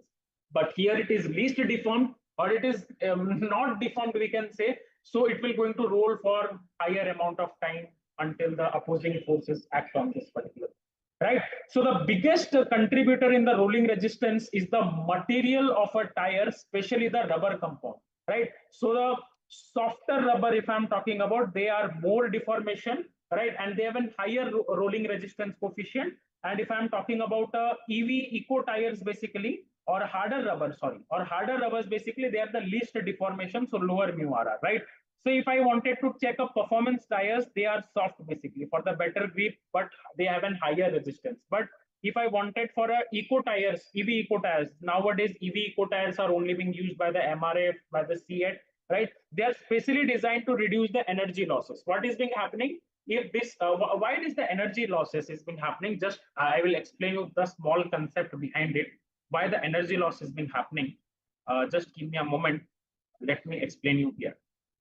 What is being happened? Let just take a materials, for example. Let us suppose this is a rubber material, right? And to this rubber material is being there, and this is the reference. I assume this is as a reference, right? So if you're going to press this rubber material and you will apply a 25 Newton of force, so let us suppose this is the deformation. What is being happen? This is the deformation, right? This is the deformation. This is nothing but the deformation. Then if you're again going to apply a 25 Newton of force, so this is the deformation. This is the deformation. So this is the deformation, right? Now if you're going to release the 25 Newton of force, so what will be happen? You can say this is the A, this is the B, this is the C. So now if you here what is the 50 Newton of force is being applied. So if you're going to release the 25 Newton of force, what will be happen? The here the product is being formed, that is B. So the size of B is equal to size of D. You might have think that, but it is never happened. Why? This size of B is greater than size of D. That means if B is this much, so the D is slightly lesser than that. At the same compression, here also the 25 Newton is being there. But here what is being happened, the B and D size are different. He is more compressed and B is lesser compressed. So what is being happened? Where is this extra size is being gone? This is nothing but called to be as a hysteresis loss. Hysteresis. So hysteresis loss is also been there in the magnetism, in the electricity, in the rubber materials as well. And because of this hysteresis loss only, the tire is actually getting that rolling resistance, right? So you had been encountered with this particular thing. This is nothing but the hysteresis loop, right? So for a same force which is being applied, that is 25 Newton of force here and here, but during this is the compression, this is a decompression. During the compression, during the decompression, the size were different. During the compression, the force is deformation will be higher, and during the decompression, the deformation is basically during the deformation, the deformation is basically higher, and during compression, the deformation is basically lower. This is the deformation. So from the reference, for example, this is the reference. So this is the 25 Newton earlier, and if we're going to release, this is 25 Newton. So this height is lesser and this height is higher. So I'm talking about during the deformation, this height is higher and this height is lower. So for the same force, you are getting a different deformation. And that is the reason why you are generating a rolling resistance force. And if you're going to generate a rolling resistance force, then if you're going to roll the tire, that if, for example, if this is a wheels, right? When the wheels is roll in this particular way, so the forward side is actually getting compressed and the rear side is actually getting decompressed.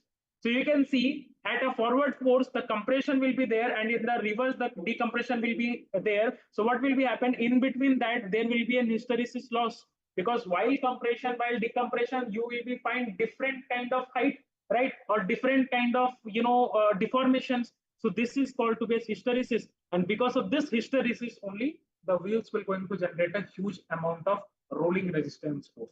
And but this loss is not there inside a if I'm talking about normal steel tires, and that is the reason that normal steel tires is keep on, right? So because of that resistance loss, because of that rolling resistance thing, the wheels are stopped after going certain way, right? So this is something called to be as a rolling resistance force, right? So rather than going into more depth into the numerical, that how we are actually solving the thing, so we can directly go into the equation for it, which is nothing but called to be equation is nothing but called to be as a FRR is equal to mu RR mg cos theta, right? Why it is mg cos theta? Because this is an uphill and this is a vehicle which is moving onto this. So I'm sorry if I'm making a vehicle bit like this, right? So this is an mg which is acting bottom, right? And this is something which is acting over here. So this is the parallel component. So definitely we have two kind of component. One is the perpendicular component and one is the parallel component. So if I'm talking about a perpendicular component, so this is an mg basically. So if I'm talking about a perpendicular component, it is sin theta. If I'm talking about a perpendicular component, it is cos theta, and parallel component is a sin theta. So whenever I wanted to take rolling resistance, so I wanted to take this thing. So the perpendicular component comes into action, parallel component will be 0. So that's why I take mg cos theta, right? And mu RR is the coefficient of a rolling resistance, whose formula is nothing but A upon R. A is nothing but called to be as a deformed radius, right? Deformed radius means, for example, if the wheels in a standstill condition, so the normal force is acting onto the center of the wheels, which is nothing but P. When the wheels is moving in this forward direction, so what will be happen? Because this part is being decompressed, so the force, normal force is not present over here. They are being shifted to certain position here. So now the normal force is acting over here. This is the P dash. So the shift in the normal force because of the wheels movement is being represented by an alphabet, which is nothing but A, and A is nothing but called to be as an deformed, shifting, normal thing. And this R is actually the radius of a particular wheels, basically, right? So this is nothing but called to be as an mu RR into P, basically. And this P is nothing but called to be as an mg, and if it is going through a perpendicular component, we are taking an mg cos theta. So this is nothing but the equation for it, where mu RR is the coefficient of rolling resistance, whose equation is being derived from this particular thing. And if I'm talking about R is the radius of a particular wheel, right? So if I'm talking about on what factors the coefficient of rolling resistance is being depend upon, this factor is going to depend upon tire material. First of all, you should know about the tire material. this factor will be highly dependent upon the tire material. I told you in an earlier that the softer tire will be more deformed and the harder tire will be least deformed. So definitely lower mu RR will be there in the harder tire and higher mu RR will be there in the softer tire. And the higher the coefficient of rolling resistance, the higher the force due to rolling resistance, then you have to apply higher amount of power from your particular vehicle. Then second thing is nothing but called to be as a tire pressure. Second thing is called to be as a tire pressure. Why it is tire pressure, guys? If let us suppose tire pressure is low, so this flatness will be low and the shift in this normal will be very, very high, right? So if this A between them is higher, so mu RR will automatically high, and if mu RR will higher, force due to loading resistance will go into high. So that is the reason why I told you that the pressure is a very strong effect on the rolling resistance. And you can just imagine if you are driving a cycle or if you are driving a bike, if your tire is in punctured and it is getting flattened, so what basically what is happening, you are if you are there in the cycle, you have to suddenly push harder the cycle, and if you are there in the bike, you have to increase the accelerator in order to get a same torque. Then you can able to assume that your bike tire is being punctured or something happened to your bike tire. That is the reason I told you that low pressure will create a larger contact patch and more deformation is being happened, which ultimately led to the higher coefficient of rolling resistance, and high pressure will lead to the smaller contact patch and ultimately led to the lower coefficient of rolling resistance, right? So we can say the underinflated tires will going to consume your battery more in case of an EV, and your proper inflated tires will better efficient. If I'm talking about in an UP, there is a case where the Mahindra vehicle has catch up the fire. I hope you all are being aware about it, right? So there is no case of battery is catching fire. There is no case of BMS is being failed. There is a case that the tire is actually being flattened, and because of that tire is being flattened, but still the driver is being running that particular vehicle at high speed.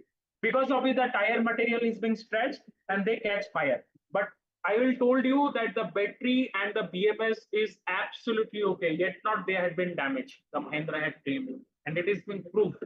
They had created a report, right? So, so that is why the tire importance is very, very important in case of that, right? Then I told you tire materials, tire pressure, and another thing is the road surface condition, right? If it is a highway road, which we are called to be as a asphalt road, smooth asphalt road, so definitely coefficient of rolling resistance will be lower. But if it is a rough road like a village road or a gravel road, so there the coefficient of rolling resistance is a bit higher, right? So definitely in driving is very, very efficient on the highway, but driving on the mud and sand will going to increase the resistance. Okay, so rough surface will going to increase the deformation and ultimately going to increase the energy loss, right? Apart from that, it is also depend on the vehicle's load, on the gross weight of the vehicle, on the overall weight of the vehicle. It is also depend on the temperature as well. What is the temperature, vehicle speed, right? So these are the multiple factors on which the coefficient of rolling resistance is being depend upon. One thing is being remaining, that is tire wear and condition. Tire wear and condition means worn out tires will have different deformation behavior, and the damaged or uneven tires have increased resistance. For example, if there is a misaligned wheels, means the wheels are not properly aligned, you will find a higher rolling resistance, right? Those who are running the cars, they might can able to see this. If your tires are misaligned, so the rolling resistance will be higher. In order to get a same distance, you have to consume more energy, right? So this thing is also being there, means which will going to affect the coefficient of the rolling resistance. That is the reason while designing the vehicle, we have to merge that all, right? So let me go to the practical behavior on which the coefficient of rolling resistance will be depend upon. Sorry, actually this thing is. So these are the multiple things on which the coefficient of rolling resistance, if I'm talking about for the passenger car, highway car, mu RR is 0.007 to 0.015. For the trucks and buses, it is 0.004 to 0.01. Off-road tires, 0.02 to 0.04. Bicycles, it is very, very less. And eco-friendly tires, again, it is very less. For the eco-friendly tires, I told you, EV eco tires, which is a kind of EV eco tires, which is especially designed for reduce the energy losses. So the lesser the coefficient of rolling resistance, we can able to reduce the lesser rolling resistance, right? The eco-friendly tire, we have to target a mu RR of 0.05 to 0.01 depending upon the type of the vehicle where we are specifically been utilizing, right? So this is nothing but a force due to rolling resistance basically, guys. So anyone have any doubt, you can do let me know. So it's a numerical on it, guys. We cannot solve it basically. Tire specifications, it is not that thing. Yeah, this is one kind of important thing, guys. You all know that in the tires you will find this kind of marks is being present, right? Basically, these are written on the sidewall of the tires, right? So if I'm talking about what these marks represent, if I'm talking about 195, actually 195 is actually representing the width of the tire. You can see from here to here, it is the width of the tire. If I'm talking about 55, 55 is nothing but called to be as an aspect ratio of the tire. Aspect ratio means it is actually talking about the sidewall height of the tire. What is this height of the tire? This height. What is this height of the tire? It is actually talking about that. Now the question comes, what is that height of a particular tire?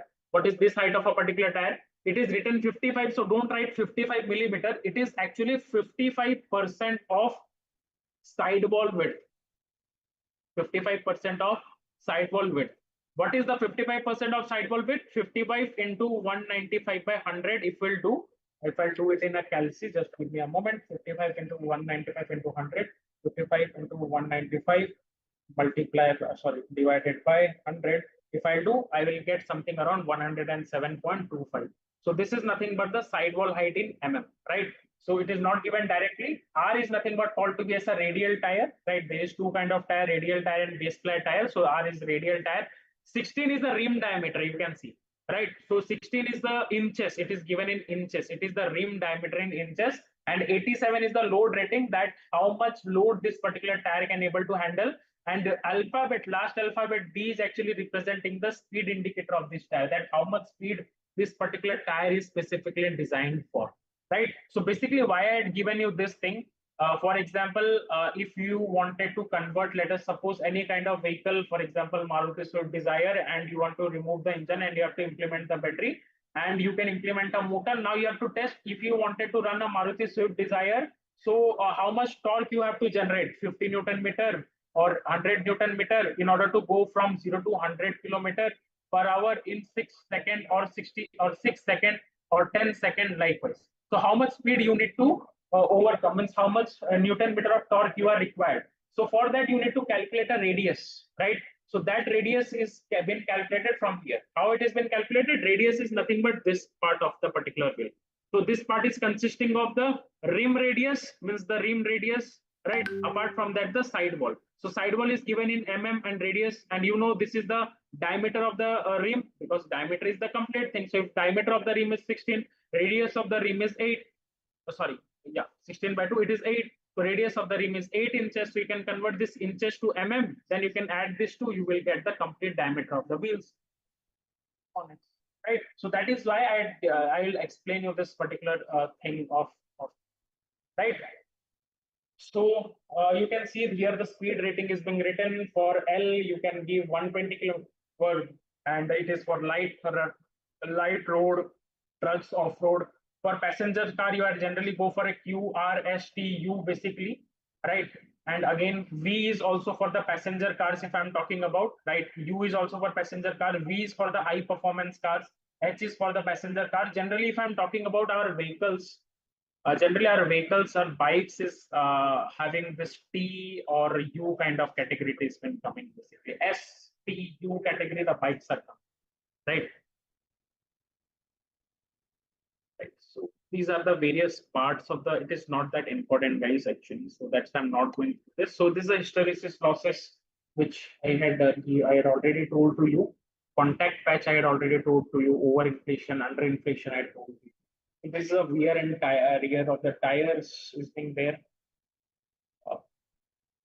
A radial tire is actually the tire where the cords basically or the plies are arranged in a 90 degree in the travel of directions, right? But if I'm talking about base ply, the chords are arranged diagonally. Chords, if I'm talking about, these are called to be chords.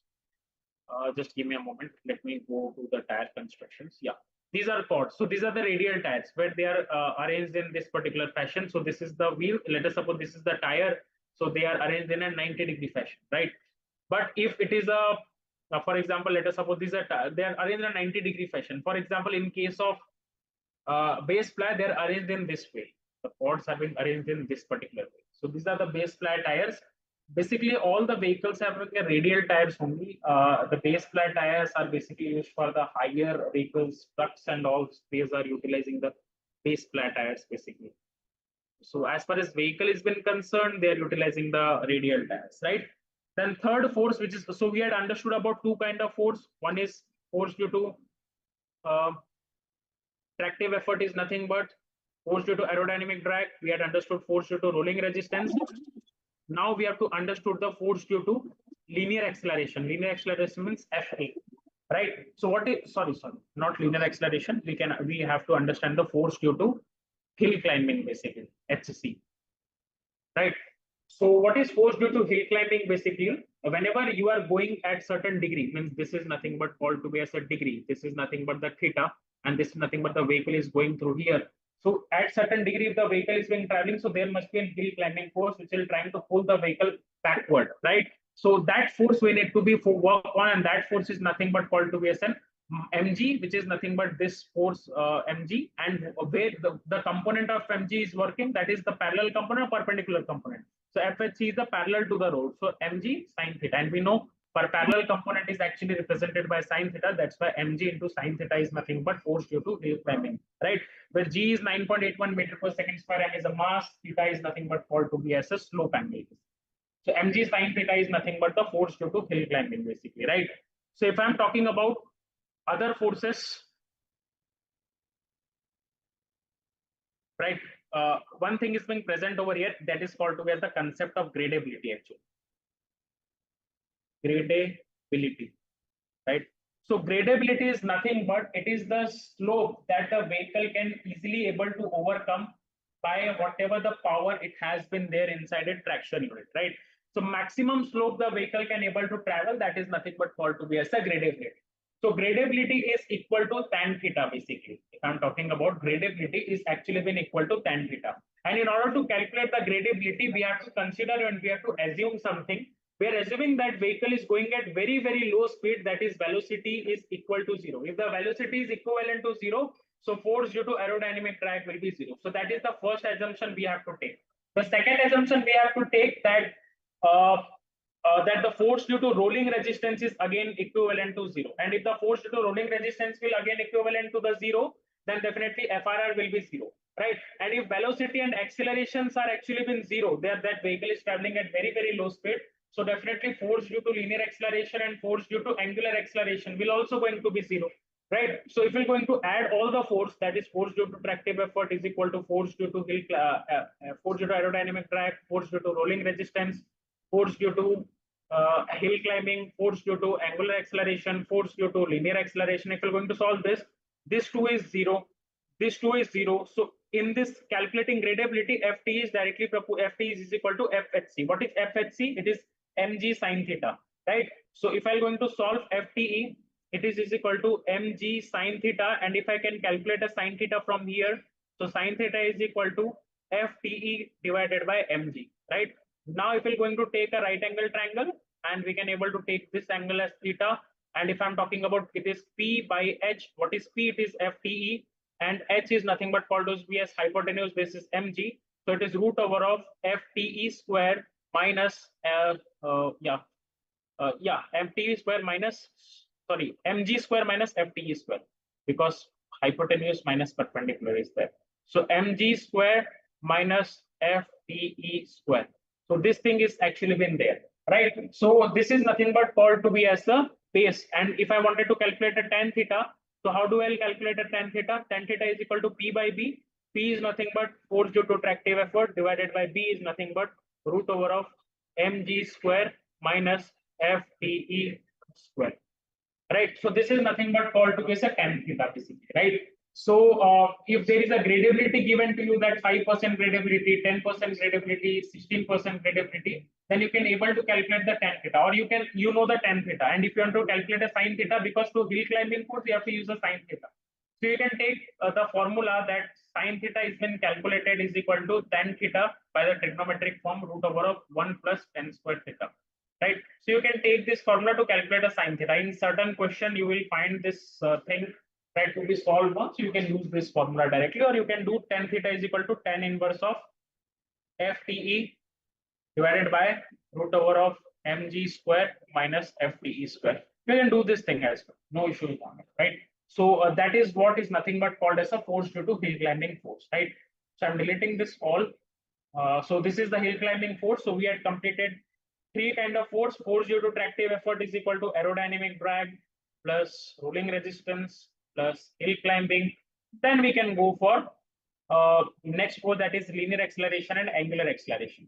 Now, if I'm talking about what is linear acceleration force, rather than deriving, I'm going through the formulas only. Linear acceleration and angular acceleration, how they will going to generate a force. For example, if you are standing still, what is the Newton's law of first motion? It is telling about inertia. If you are at the still position and if you want to move, so definitely you have to apply certain force because your body is at rest and it will always to try be in a rest. So in order to move your body, you have to apply certain force. Right. Similarly, how much force you have to apply? That is mass times of acceleration. You have to apply that kind of force. Now the question comes: you have to apply mass into acceleration time of force. So which force you need to overcome? You need to overcome the inertial force. So that inertial force is been given by m into a. We can write acceleration is change in velocity with respect to time. So if I'm talking about what is angular acceleration force, so definitely angular acceleration force will be also same because when the wheels will be going to move, they will going to generate an angular acceleration. So what kind of angular acceleration the wheels can able to generate? So J is nothing but moment of inertia, which is the opposition force which is required to stop the rotational body, divided by r square multiplied by dv upon dt. It is nothing but the equation for a force due to angular acceleration. So I'm writing this thing, guys, but actually what is being happening during the motor design, there is a concept called to be as a passive loading scheme. Means we're not going to cover this scheme today. It is called to be as a passive loading techniques, right? Passive loading technique. So during this passive loading technique, we're going to apply this particular force, right? So don't apply this particular force during this means in the MATLAB during the calculation of this FT. Why? Because during the passive loading scheme, you will going to apply this force. Actually, passive loading is a very bigger topic actually. So for that, we have to understand huge amount of MATLAB basics actually. Then we can able to apply a passive loading techniques in a vehicle dynamics is when concerned. So it is not a part and parcel of today's course actually, but we will take it up in some other days of the course going forward, right? So m dv upon dt plus j by r square dt. Sorry, it is dv upon dt. So this is the j is the moment of inertia, r is the radius of the wheels. It is nothing but the acceleration or the linear acceleration. So this is the angular acceleration. So while designing a vehicle dynamics, we will not going to consider this. Why? Because if you're going to consider this in the vehicle designing thing, then in that passive loading scheme, again, we have to consider that. And again, if you're going to consider that, that will be tie. So whatever the value will get, that is not perfect, right? So that is the reason we cannot going to consider this F alpha actually, which is angular acceleration, right? So force due to tractive effort is equal to aerodynamic drag, rolling resistance, hill climbing, angular acceleration, linear acceleration. So now we're going to take a complete force. So if I can talk about a complete force, what is force due to tractive effort is equal to aerodynamic drag force, which is half rho CD AF V square plus rolling resistance force mu RR mg cos theta plus hill climbing force, which is nothing but mg sin theta plus linear acceleration force, which is m dv upon dt plus angular acceleration force, which is j upon r square dv upon dt. And if I'm going to again calculate force due to tractive effort, it is nothing but half rho CD AF V square plus mu RR, right? And if I can take mg constant, means common. So let us remove this. If I'll take mg common, so what will be happen, mu rr cos theta plus sin theta, right? And it is equal to plus, if I take dv by dt is equal to common, so it is m plus j upon r square, right? So this is the complete equation for force due to tractive effort, and this equation need to means whatever the equation, if you know the rho is the air density, cd is the drag coefficient, a is the frontal area, v is the velocity in meter per second, again m is the mass, g is the acceleration due to gravity, this is 9.81 meter per second square. Mu r is the coefficient of rolling resistance, cos theta is the angle of inclination, sin theta is again the sine of angle of inclination, dv by dt is the acceleration, and m is mass, and j is the inertia for one wheel. And if you have four wheels, so you have to multiply it by the number of wheels divided by r. Radius will be constant for all the wheels, so that is why r is being there, it is r square, and whatever that force is been coming, it is nothing but called to be as a force due to tractive effort. So these force need to be overcome in the Newton, and whatever the tractive effort force will become, so we need to generate that much amount of power from the wheel. So how much power we need to generate? That is force due to tractive effort multiplied by velocity. So whatever it will become, that will comes in watt. So this much of watt we need to generate it from the traction battery, traction motor, and this much of power need to be passed to the vehicle transmission unit. Then only the vehicle transmitter unit can able to generate this much amount of force, right? And this force now, if it is going to generate, it can able to overcome all the opposition force. Now all the opposition force can be reduced by altering these things. You can alter mu r, you can alter drag coefficient, frontal area, you can alter the radius, you can alter the effective mass of the vehicle, you can alter the inertia by integrating mass and acceleration constant of the vehicle. You can do any number of parameter change such that you can able to design a particular vehicle for this, right? But this vehicle, this formula is actually used for the powertrain calculation, and this is nothing but the powertrain calculations, right? Now this is one kind of a differential equation, right? So if I can showcase you the differential equation, let us suppose we have a differential equation. Okay, now let me open the MATLAB. If anyone have any doubt with this, meanwhile I'm opening the MATLAB, so you can please do let me know. Anyone have, meanwhile I'm opening the MATLAB, if anyone have any doubt in this, please do let me know. Sir वो FTE के लिए जो formula है वो trucks के लिए भी same होगा क्या जेसीबी के लिए? बिकॉज नहीं उसका जो रियर व्हील होता है Shivang, your voice is bit blurred actually. Can you please repeat again? Sir FTE जो फॉर्मूला हमने बनाया वो नॉर्मल कार्स ईवीएस के लिए बनाया, राइट? नहीं और सी, हाँ बोलिए। तो जो जेसीबीस होते हैं उनके जो रियर व्हील्स होते हैं वो बड़े होते हैं as compared to front wheels, तो उसका जो force due to angular velocity वो चेंज होगा क्या? हाँ चेंज होगा आपके बेसिस ऑन द, क्योंकि देखिए आपका मोमेंट ऑफ इनर्शिया चेंज हो गया ना। फॉर एग्जांपल आप बोल रहे हो कि मेरा रियर व्हील्स अगर थोड़ा सा बड़ा है, सो आपका मोमेंट ऑफ इनर्शिया जो जे है और रेडियस जो होता है वो डिफरेंट हो गया, सो ये रेडियस डिफरेंट होगा अपर व्हील्स के लिए, उनका मोमेंट ऑफ इनर्शिया भी डिफरेंट होगा। सो उस केस में आपको डिफरेंट मोमेंट्स ऑफ इनर्शिया लेना होगा जिसको आप बोलते हो जे इफेक्टिव, बट रेडियस भी अगेन वहां पे रेडियस तो कांस्टेंट रहेगा। Radius constant means front wheel का एक रेडियस, रियर व्हील का एक रेडियस। सो जो गाड़ियों में पीछे का व्हील्स थोड़ा बड़ा होता है, जो कि ऑफ रोड गाड़ियों के लिए यूज होती है बेसिकली, ठीक है, वहां पे आपका जे इफेक्टिव चेंज होगा, और इसके चेंज होने से आपका एंगुलर एक्सेलरेशन फ्रंट व्हील्स का डिफरेंट हो जाएगा और रियर व्हील्स का डिफरेंट हो जाएगा, और आपको उसको ऐड करना होगा, और ऐड करने से ही आपका ओवरऑल एक्सेलरेशन आता है, जो कि आप मैटलैब में ना पैसिव लोडिंग के अंदर करते हो बेसिकली, राइट? आप डायरेक्टली इसको इंप्लीमेंट नहीं करते हो मैटलैब में, क्योंकि अगर आप इसको इंप्लीमेंट डायरेक्टली करोगे ना, क्या होगा पता है?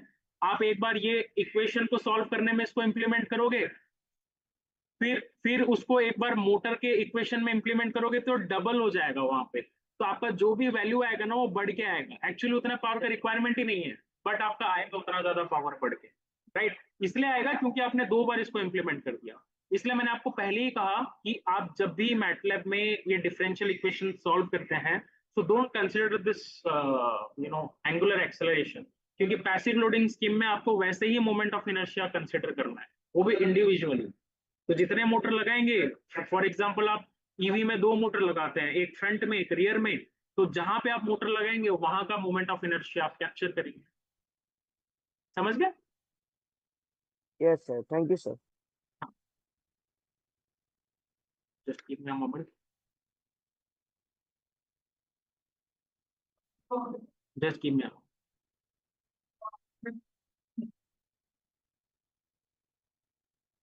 just give me a moment, guys. Let me open the MATLAB actually. Just give me a moment. I have to again share my screen, but I will tell you the solution. Just give me a moment.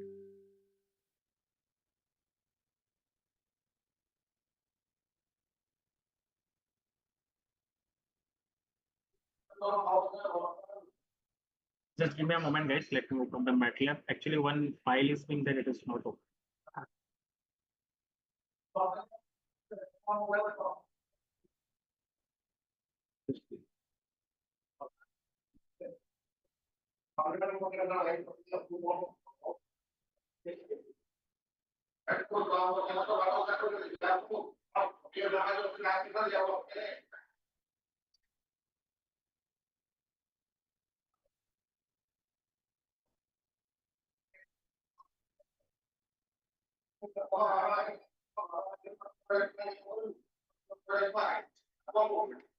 Yeah. So let me share my screen again. Yeah. Wait.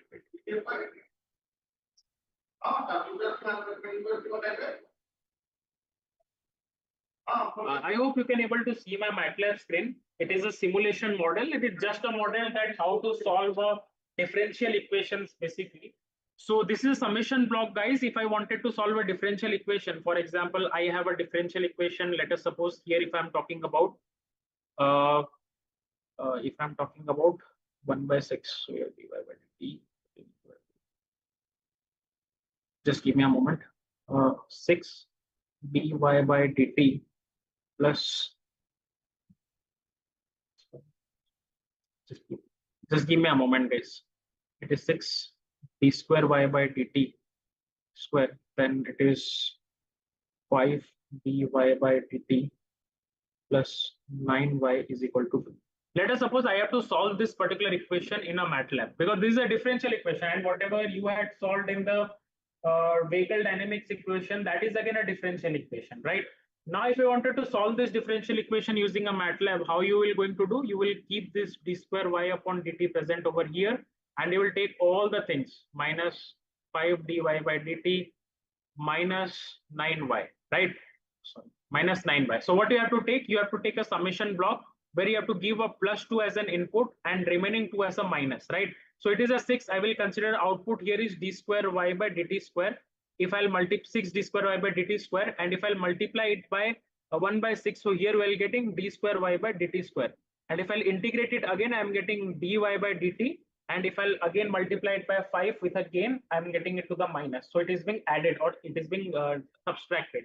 Then if I'm again integrating the dy by dt, I'm getting y, and that y is being multiplied with 9, and it is being going into this minus, right? And if I can click on the scope, I can able to generate a graph, right?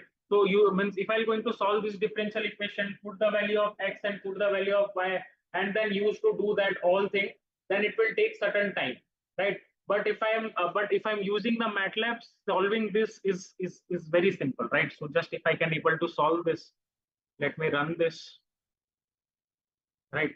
I'm going to run this. It will go into running. Just giving you a basic to solve the differential equation. If I double click it, so what I'm getting. So this is the graph I'm getting, right? So this is the stability where the stable point has been coming. Basically, it is nearer to 0.2 above, and here if I can able to attach the display, I can able to see the value. So this is a basic thing that how we can able to simulate my basic. Are you able to see the MATLAB screen, right? If I can not wrong. Yeah. We were So, not able to see the graph. Sorry. We were not able to see the graph. Okay, just give me a moment. I had shared the screen actually. This is the MATLAB screen only. I hope where you can see my cursor is moving. Yeah, we can see the MATLAB, but we are not able to see the graph. I think that opened up in Okay, a. fine. Sorry. Actually, this is the graph. I hope it is visible. Yeah, thank you. Yeah, that is the graph actually, right? So this is how we can able to create a differential equations. We can solve it in the MATLAB and we can able to create a graph of it, right? So now the question comes, sir, what will happen? Means why we are learning all this thing? Let us suppose we have force due to tractive effort is equal to force due to aerodynamic drag, right? Plus force due to rolling resistance, plus force due to hill climbing, right? And plus force due to linear acceleration. And I have to plot all this thing, right? So force due to tractive effort is nothing but this. I'm not writing a bigger equation of aerodynamic drag force. I'm just writing it as it is. I'm writing rolling resistance as it is for the bigger f at c. Again, if it is mg sin theta, I'm writing as it is. FLA is nothing but m dv upon dt. So it is a first order differential equation. So if I can write m dv upon dt is nothing but is equal to force due to tractive effort minus FRR minus FHC, right? If I can do minus FAD, if I can do like this, so this is nothing but this is nothing but my differential equation formula, right? And if I can apply this differential equation formula in the MATLAB, I can able to see those all the plots basically, right? So I can show you this particular differential equation. Just give me a moment. Just give me a moment, guys. Actually, I'm not able to see because of the upper screen. It is not getting minimized as well. Just give me a moment. Vehicle model simulation.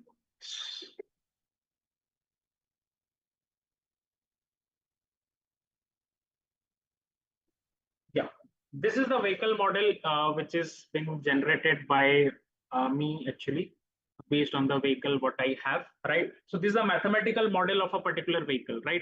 So I'm talking about FT. So FT is nothing but you can see this particular equation. So where is FT? It is plus. So FT is actually act as a plus. So it is giving the input of the vehicle. So you can see what is the input of the vehicle. It is FT. Now your question, sir, what is torque and what is this is being there? So what is the force actually? Because if I'm talking about what is FT, force is nothing but torque into perpendicular distance. And what is the torque into perpendicular distance? If it is a force, if it is you are applying the force on the wheels, if it is a force, what is the perpendicular distance is being there? It is nothing but the perpendicular distance. It is nothing but r, right? So force into perpendicular distance is nothing but called to be as a torque. So force into r, right? It is nothing but called to be as a torque, right? It is nothing but torque, right? But if I wanted to calculate the force, what must be the force? It is torque upon radius. It is torque upon radius, right?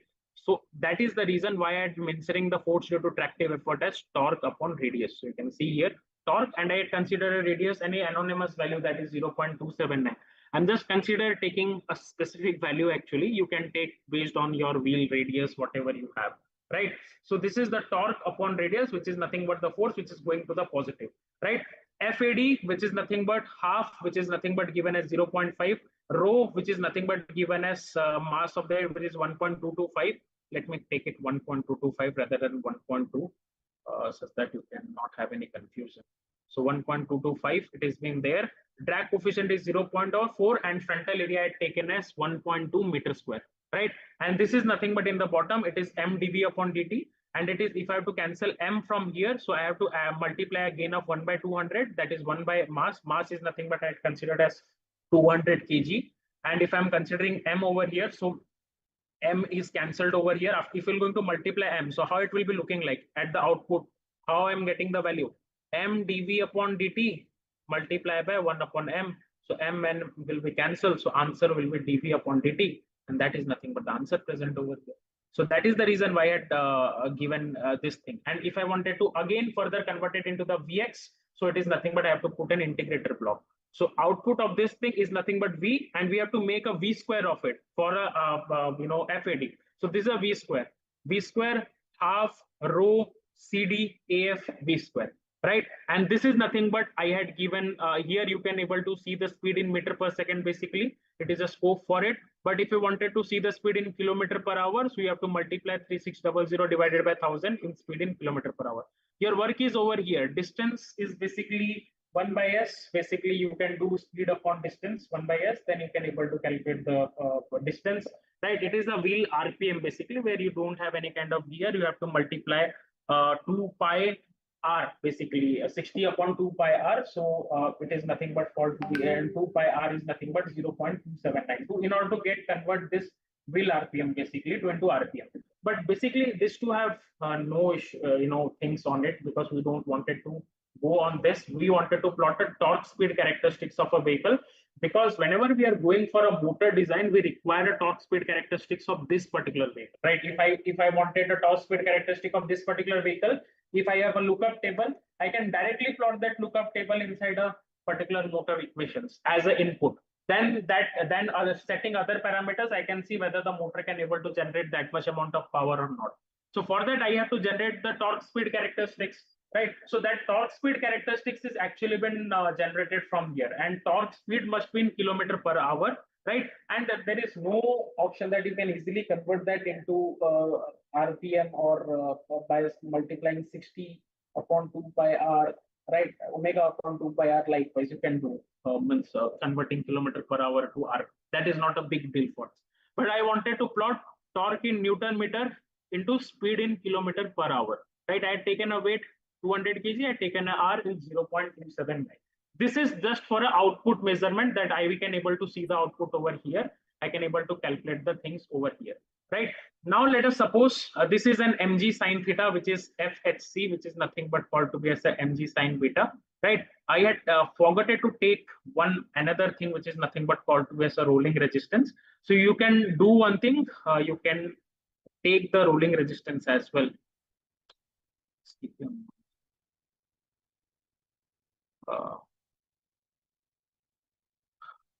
If I can tell you, and take a rolling resistance as well. Actually,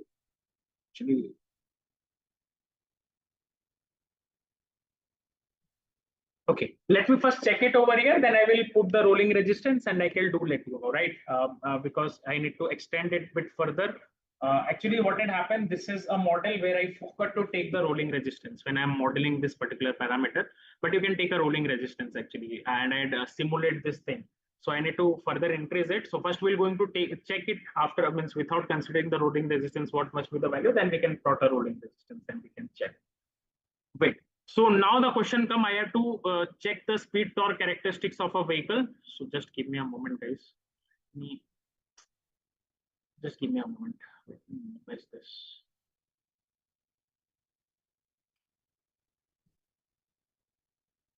Yeah. So let us suppose I need to check on different torque. For example, currently what are the torque I'm given here? Here I'm getting a 10 Newton meter of torque. Let us suppose I'm giving a 0. I'm giving a 0 Newton meter of torque, right? And I'm running. So if I'm giving a 0 Newton meter of torque, nothing will become, right?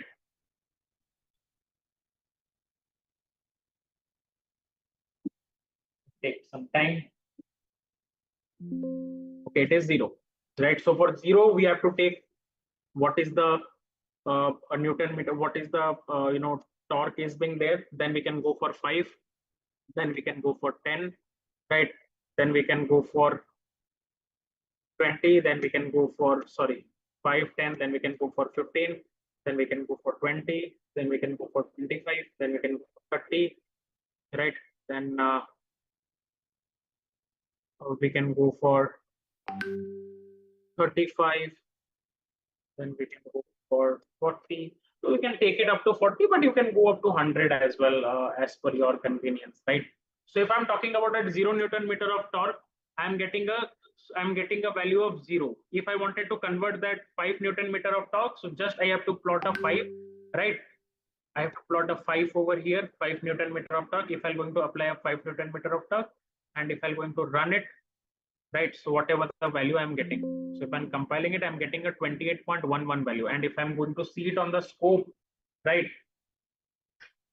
It will going to showcase me 3 scope. I need to make it fit to all. You can see the speed has been increasing in an exponential manner, and slowly it will going to constant at 22 something RPM, right? And this is the distance covered. This is the wheel RPM. Again, wheel RPM is actually closely following this kilometer per hour, and this is the distance covered. So you can, if you wanted to calculate a distance, you can calculate it from here, right? So you have to cancel this, and it is nothing but at 5. If you're going to place a 5, so what are the speed you are assuming? You are assuming 28.11 kilometer per hour. So this is nothing but the speed. I'm talking about 10 kilometer per hour, so you can increase it to 10. So you can increase. Sorry, anyone have any doubt?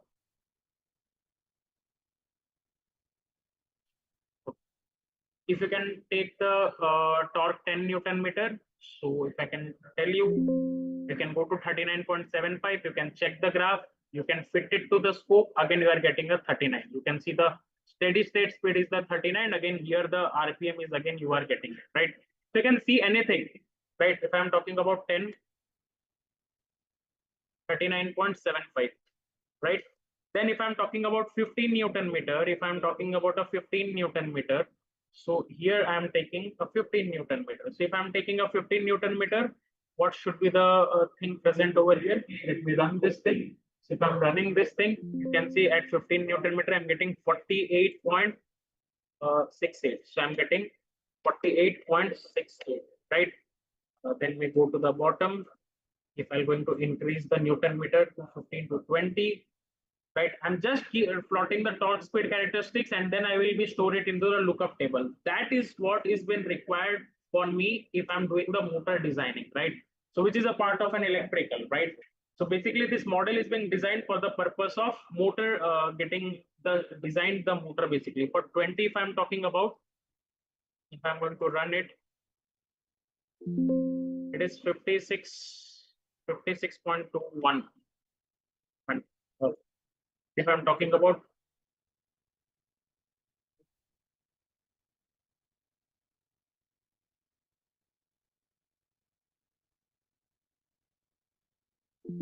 $60, 62.85. Fine. 30, if I'm talking about 30 Newton meter. 30 Newton meter, if I'm talking about it, so let me run it. It's 68.18, 68.85. I'm just plotting it, guys. Actually, I will, if you want, I can share this, design with you. You can go through it. 35. 35 is apply. Okay. Right. You don't need to apply. You can use a slider gain actually here, but I have not used any kind of slider gain, so I'm doing it manually so that it is better for you to understand. 74.85. 36. 74.36. 74.36. I'm talking about 40. Give me a moment. 40. I'm taking it 0 degree slope. I'm not taking any kind of slope here. If I can take a slope, the things will be different, right? 40. Why I'm multiplying pi by 180 actually here to convert this into the degree basically. So sine of this degree multiply by mass into gravity. This is the replacement of it. At 40, at 40, what must be the value? It is 79.5.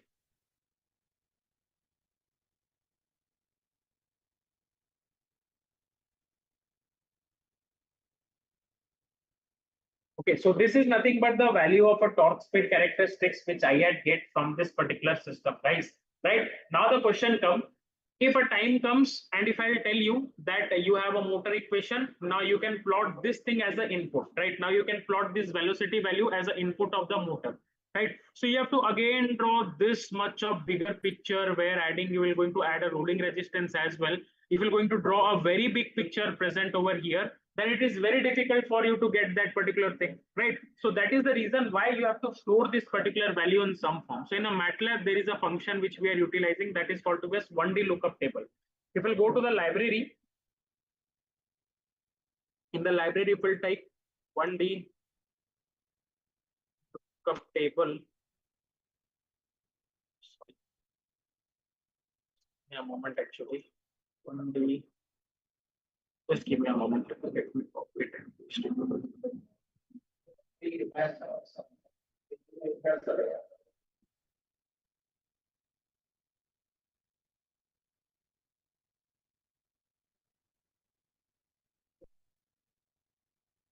Yeah, you can see here 1D lookup table is being there, right? And you can also use a 2D. You cannot take this HDL coder lookup table, guys, because this is for some discrete signal. This is for the continuous signal, right? So because in EV we are utilizing a continuous signal, we are not dealing with a discrete signal that is 0 and 1. So that is why we cannot take that, right? So you can also have a 2D lookup table as well. So you have to store everything in a 1D lookup table. So if you're going to download this 1D lookup table, you can just double click on it on the 1D lookup table, and you will going to find this particular thing, right? You can have a edit table and breakpoints over here, right? And you can see the lookup table has been coming with certain values, right? So you can plot the things, whatever the top speed characteristics you have been plot over here, you can just plot the things over here. It will going to generate you the graph, the exponential graph which has been present over here. Or else you can do one thing, you can directly go and write the values of speed over here in kilometer per hour and torque over here in kilometer per hour, right? Now the question comes, if you're going to take a constant and if you're going to see a display, for example, if I wanted to see, for example, I had already plotted this thing for time saving things. So if I wanted to see at 10 kilometer per hour, what must be the torque? So I will double click over here and I will see 10 kilometer per hour, what must be the torque, and I will do this and I will run this particular thing, right? So if I'll run this particular thing at 10 kilometer per hour, I'm getting 40.16. So just keep me on. I did something wrong. Okay, at 15 kilometer per hour.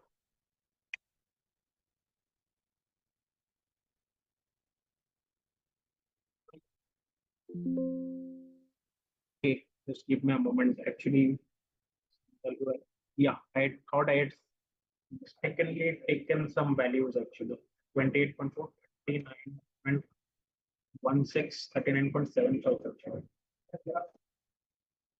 39.75, 48.68, right? 56.21, 62.85. Sorry, actually, I had taken some other values earlier for earlier batches. So that is the reason 62, 68.85, and 74.36, and 79. Right. So what is the beauty of this lookup table? If I can showcase you, right? So let us suppose if you're going to check it on the 15, now you're going to run, you're going to get the 48.16, and again in the 15 you are getting 48.68. Similarly, you are getting over here as well, right? Now let us suppose I had directly calculated for 20, it is 56.21. If I'll calculate it for 16, let us, then it will going to come, right? See, it will going to come, it is 50.19 kilometer per hour. Means I have to plot it for this value with a difference of 5 or with a difference of 10. Basically, it is recommended to plot it for a difference of 5 because the error will be lesser, right? So the same thing will be happened, means if we're going to increase 1, then it will going to calculate it for the 50.19 for the 16, basically Newton meter of torque, right? Let me see if I'm going to plate a 16 Newton meter of torque, whether it is coming or not. Just wanted to see whether it is coming. See, it is nearer to that 50.28, nearer to that 50.1, and nearer to that, right? So it is giving you the exact, means 0.19 or means it is 0.10 or 0.9 variation will be fine. Why? Because we don't wanted to make a very accurate model actually. We are always working on the approximations actually. If we go for an accurate model designing, then it will be very difficult. So in this kind of models, we are generally developing for an accuracy purpose is being present, right? For the accuracy per point of view, we are working on this particular model. So this is one thing what we can do, and we can store the value in the lookup table. Now this lookup table value, we can give the input to the motor, right? So for example, if I go to the library, if I'm talking about the motors block, just give me a moment, guys.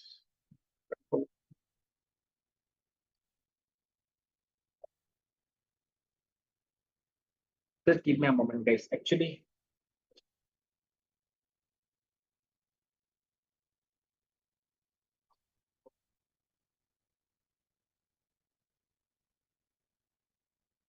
hold block set.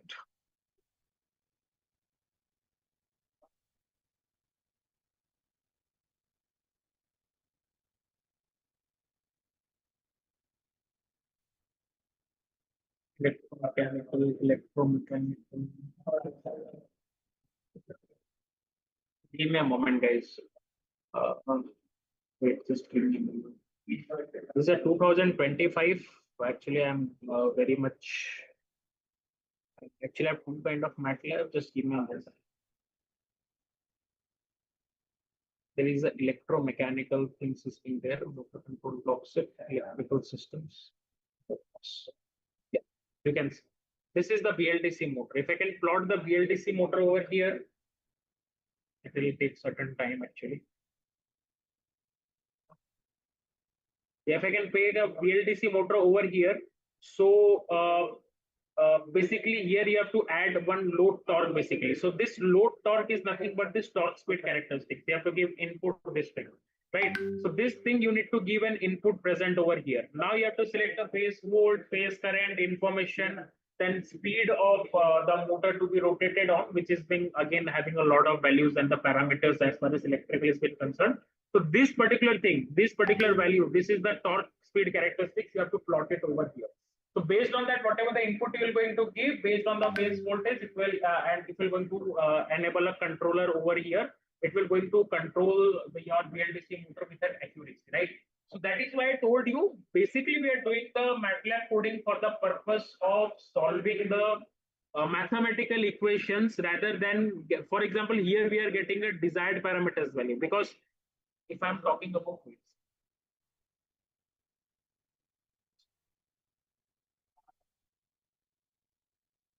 We cannot say a 5% error actually. Means C.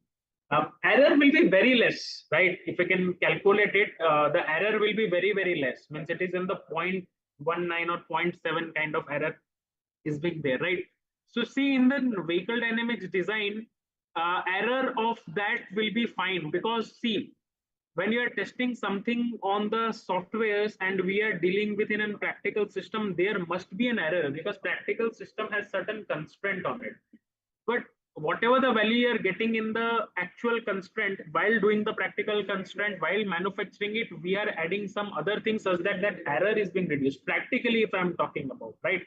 So there will be error, whatever the value we are getting in terms of an model parameters in utilizing a MATLAB, and there must be an error when we are manufacturing something. But drastic of that error should not be increased beyond certain limit, right? So for some, it is not, we can say 5%. In certain thing, it is 8% error is also been feasible. In certain thing, it is 5% error is also being feasible, right?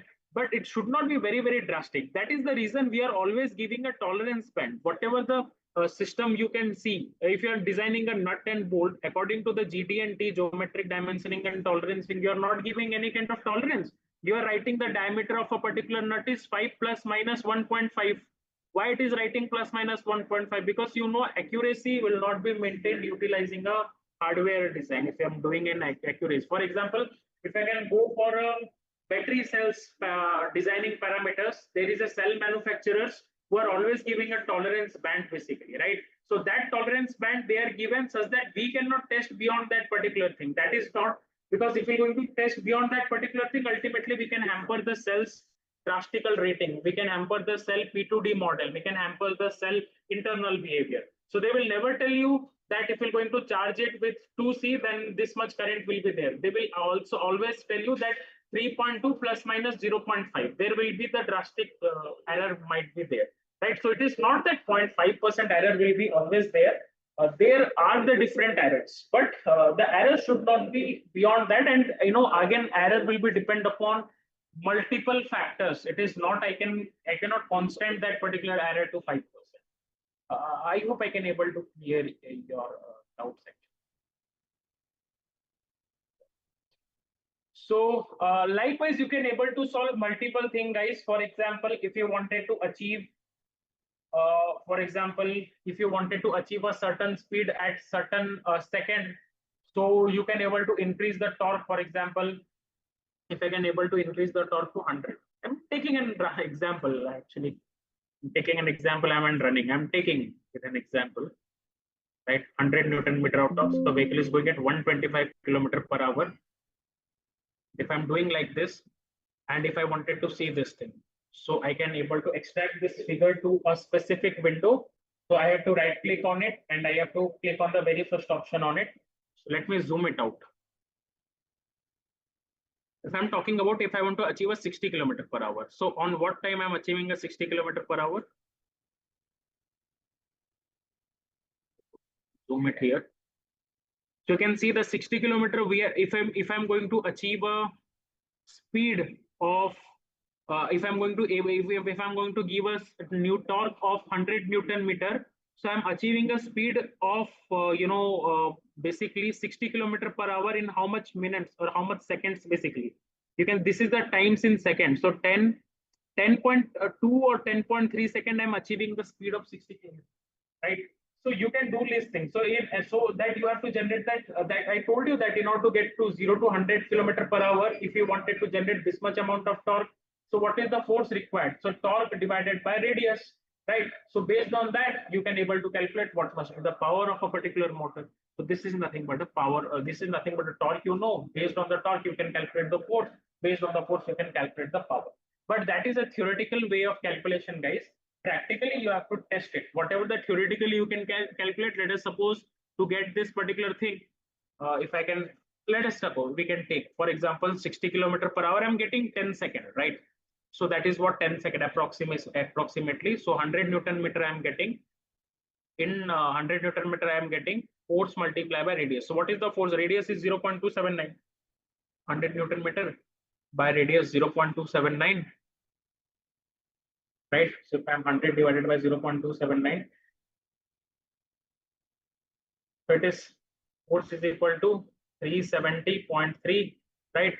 And in order to multiply, if I'm going to multiply it with a velocity, what is the velocity? 125. Sorry, the velocity in meter per second, right? What is the velocity in meter per second? It is 34.92. So this is the, give me a moment. So this is the force. So if I wanted to calculate a velocity, this is the force which is coming 370.3 Newton. If I wanted to multiply it by a velocity which is 34.92, multiply by 34.92, I'm getting something around 1293 point something, right? So if I divide it by 1000, so something, sorry, I'm getting something 12933 12933 divided 0.33 something. If I divided it by 1000, we know this is what. If I divided it by 1000, so 123, so 12.93 kilowatt motor is actually been required by us, right? So it is nearly to 13 kilowatt motor is actually been required, right? So 13 kilowatt motor is the power is actually been required. So 13 kilowatt is, if you're going to solve it practically, you won't get any 13 kilowatt.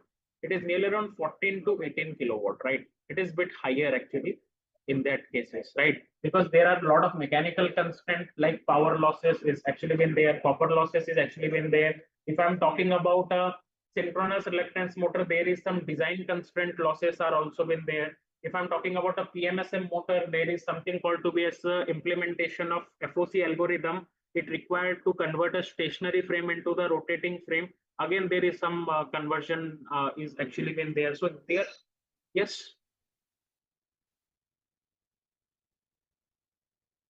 Okay, sure. I will wrapping up by 7.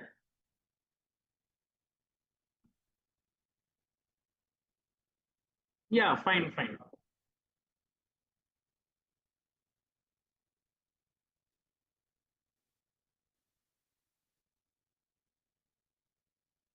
Yeah. So likewise means if you're going to solve it on a practical motor, it is a bit higher. This is the value we had calculated theoretically. That's why this thing is actually been there. So this is one concept, and we had actually left with some schemes like passive loading schemes where to calculate.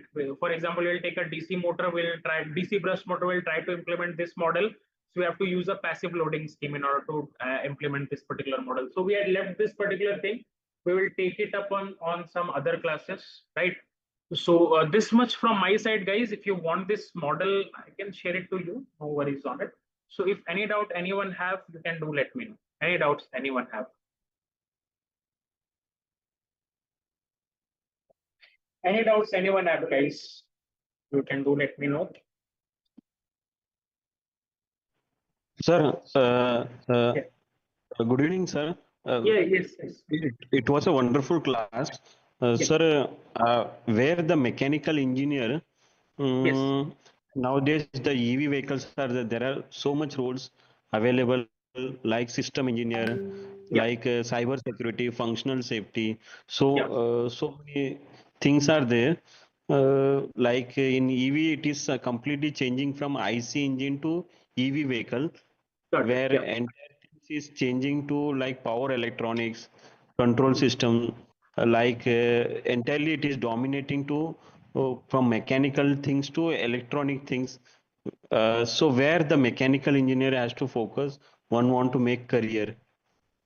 Yeah, okay.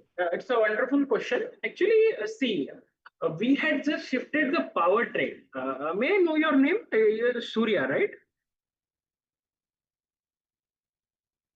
Yes, sir. Yes, Surya. sir. Yeah. Fine. Okay, see, we had just shifted to the powertrain domain, right? See, why seems to you like EV is more of electrical, because earlier, whatever, see, just we had replaced the engine and we had placed the battery and motor and the control, right? We had replaced the engine issue, all things we had take it out, and we had just bring something called to be as a battery, something called to be as a motor and a controller, which is a power electronics, and we had a charger just which is being present. Apart from that, just go for a steering system. It is not a mechanical system, it's a mechanical system. So integration of a steering system is a work of a mechanical engineers, basically, right? Integrations of a gear, because in the electric vehicle you have a differential where you have a reducer gear. Again, designing the gear based on the vehicle specification, it is the work and aspects of a mechanical engineers only, right? Designing a chassis for a particular vehicle and test it at different condition, it is again a differentiation of a mechanical engineers only, right? So the traditional mechanical jobs is being remain same. The only jobs in an EV which is being obsolete is this integration of the engine, and engine related jobs is being obsolete, basically. Remaining all other jobs are still there. You can just go and search in LinkedIn. There is a jobs called as system engineer. They are requiring a mechanical engineers. You can go to the companies. I forgot the name of the company. It is a good startup. It is requiring a person who is well acquainted with the vehicle dynamics things, so that he can able to design a vehicle for a particular company, right? He can able to design. There is a one job is being just came out. I guess there is a suspension design engineer. So they are requiring a mechanical engineer only, because that is the traditional job of a mechanical engineer. That is, now we are saying we are designed a suspension like McPherson strut suspension, double wishbone suspension, but uh, based on the vehicle specification, we have to design that suspension, right? And based on that only, if we're going to design that suspension, we can able to implement on that suspension. We cannot implement a MG Comet suspension on the Tata Nexon, because their width, their camber angle, their toe angle are different. So based on that, we need to design a suspension. Who will going to do that? That is the mechanical engineers. Apart from that, if I'm talking about the mechanical engineers usage in the electronics domain, you know, the MOSFET is being there. In the back of the MOSFET, we are actually utilizing called to be as a heat sink, right? Because MOSFET is switching multiple times in just a single second at a rate of 10 kilohertz, 100 kilohertz, and that back of the MOSFET is actually made up of a heat sink. And I can bet you that in India, you cannot find a single company related to that particular MOSFET. You won't find a single company who are manufacturing that particular heat sink for a particular MOSFET, right? So that is where mechanical engineers comes into action. Based on the heat, whatever the heat is being provided, they are developing a mechanical subsystem of it for a heat sink. Just designing a heat sink is a very, very big startup, I can bet you. Third thing you can go for, who will going to integrate the thermal management system for a vehicle, who will going to have a better knowledge on it. They are the mechanical engineers, because the battery casings require a mechanical system engineers who can design and develop the battery casing, who can able to integrate the thermal cooling system in a four-wheeler vehicle. That is where the mechanical system engineers comes into account. So EV will not obsolete the job of mechanical engineers. Actually, it is going to increase the jobs of a mechanical engineers, but it will simultaneously increase the job of an electrical engineer. So that is where you can make your career, and that is where you can make your job. We cannot obsolete the mechanical thing, because that is the core of the vehicle working actually, right? I hope I can able to give you some idea on it. Yes, sir. Yes, sir. Got it, sir. But sir, even the design, it would be fall on the ANSYS analysis part or the AutoCAD Pro E. What kind of See, skill set for the needed to? design, design, you have to first make a particular vehicles basically. Then you have to check it or you have to analyze it. For designing purposes, you are utilizing CATIA, SolidWorks, and all those software. For the analysis purposes, you will definitely go for the ANSYS, right? For the ANSYS again have two version, and designing again have two version. One is electrical designing where you will going to use the CATIA electrical, AutoCAD electrical, and for ANSYS again have two version. One is ANSYS Maxwell for electrical engineers where they're going to test for the motors, and ANSYS normal ANSYS mechanical where the mechanical engineers will going to test multiple vehicle dynamic system, which is one part of CFD as. Get it?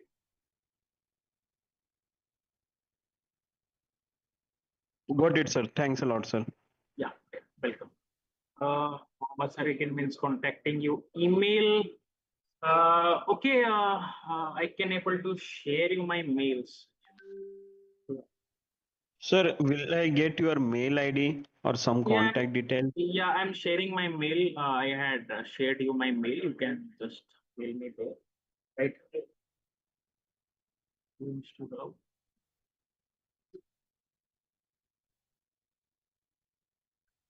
Akshit ji, actually, Rajiv sir has given a link. I'm again copy pasted actually to get the certificate. I hope I had give copy pasted that particular link where you can able to fill the form and you'll get the certificate actually.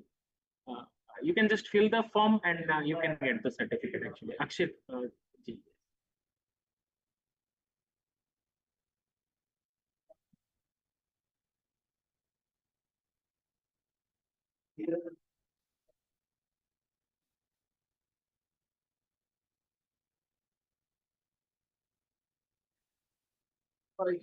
Okay, Pragya, I can share it. Rajiv sir, is there any way, because this model is an open source, can I share it to the students? Is there any way for it?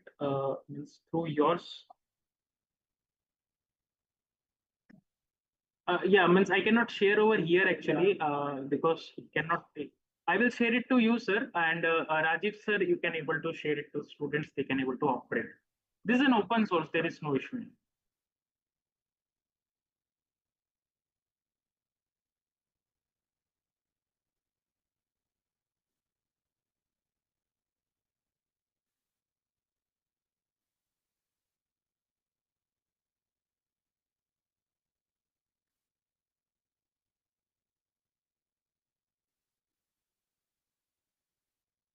So that's much for my side. Pragya, you will get this model. No worries on it. So that's all from my side, guys.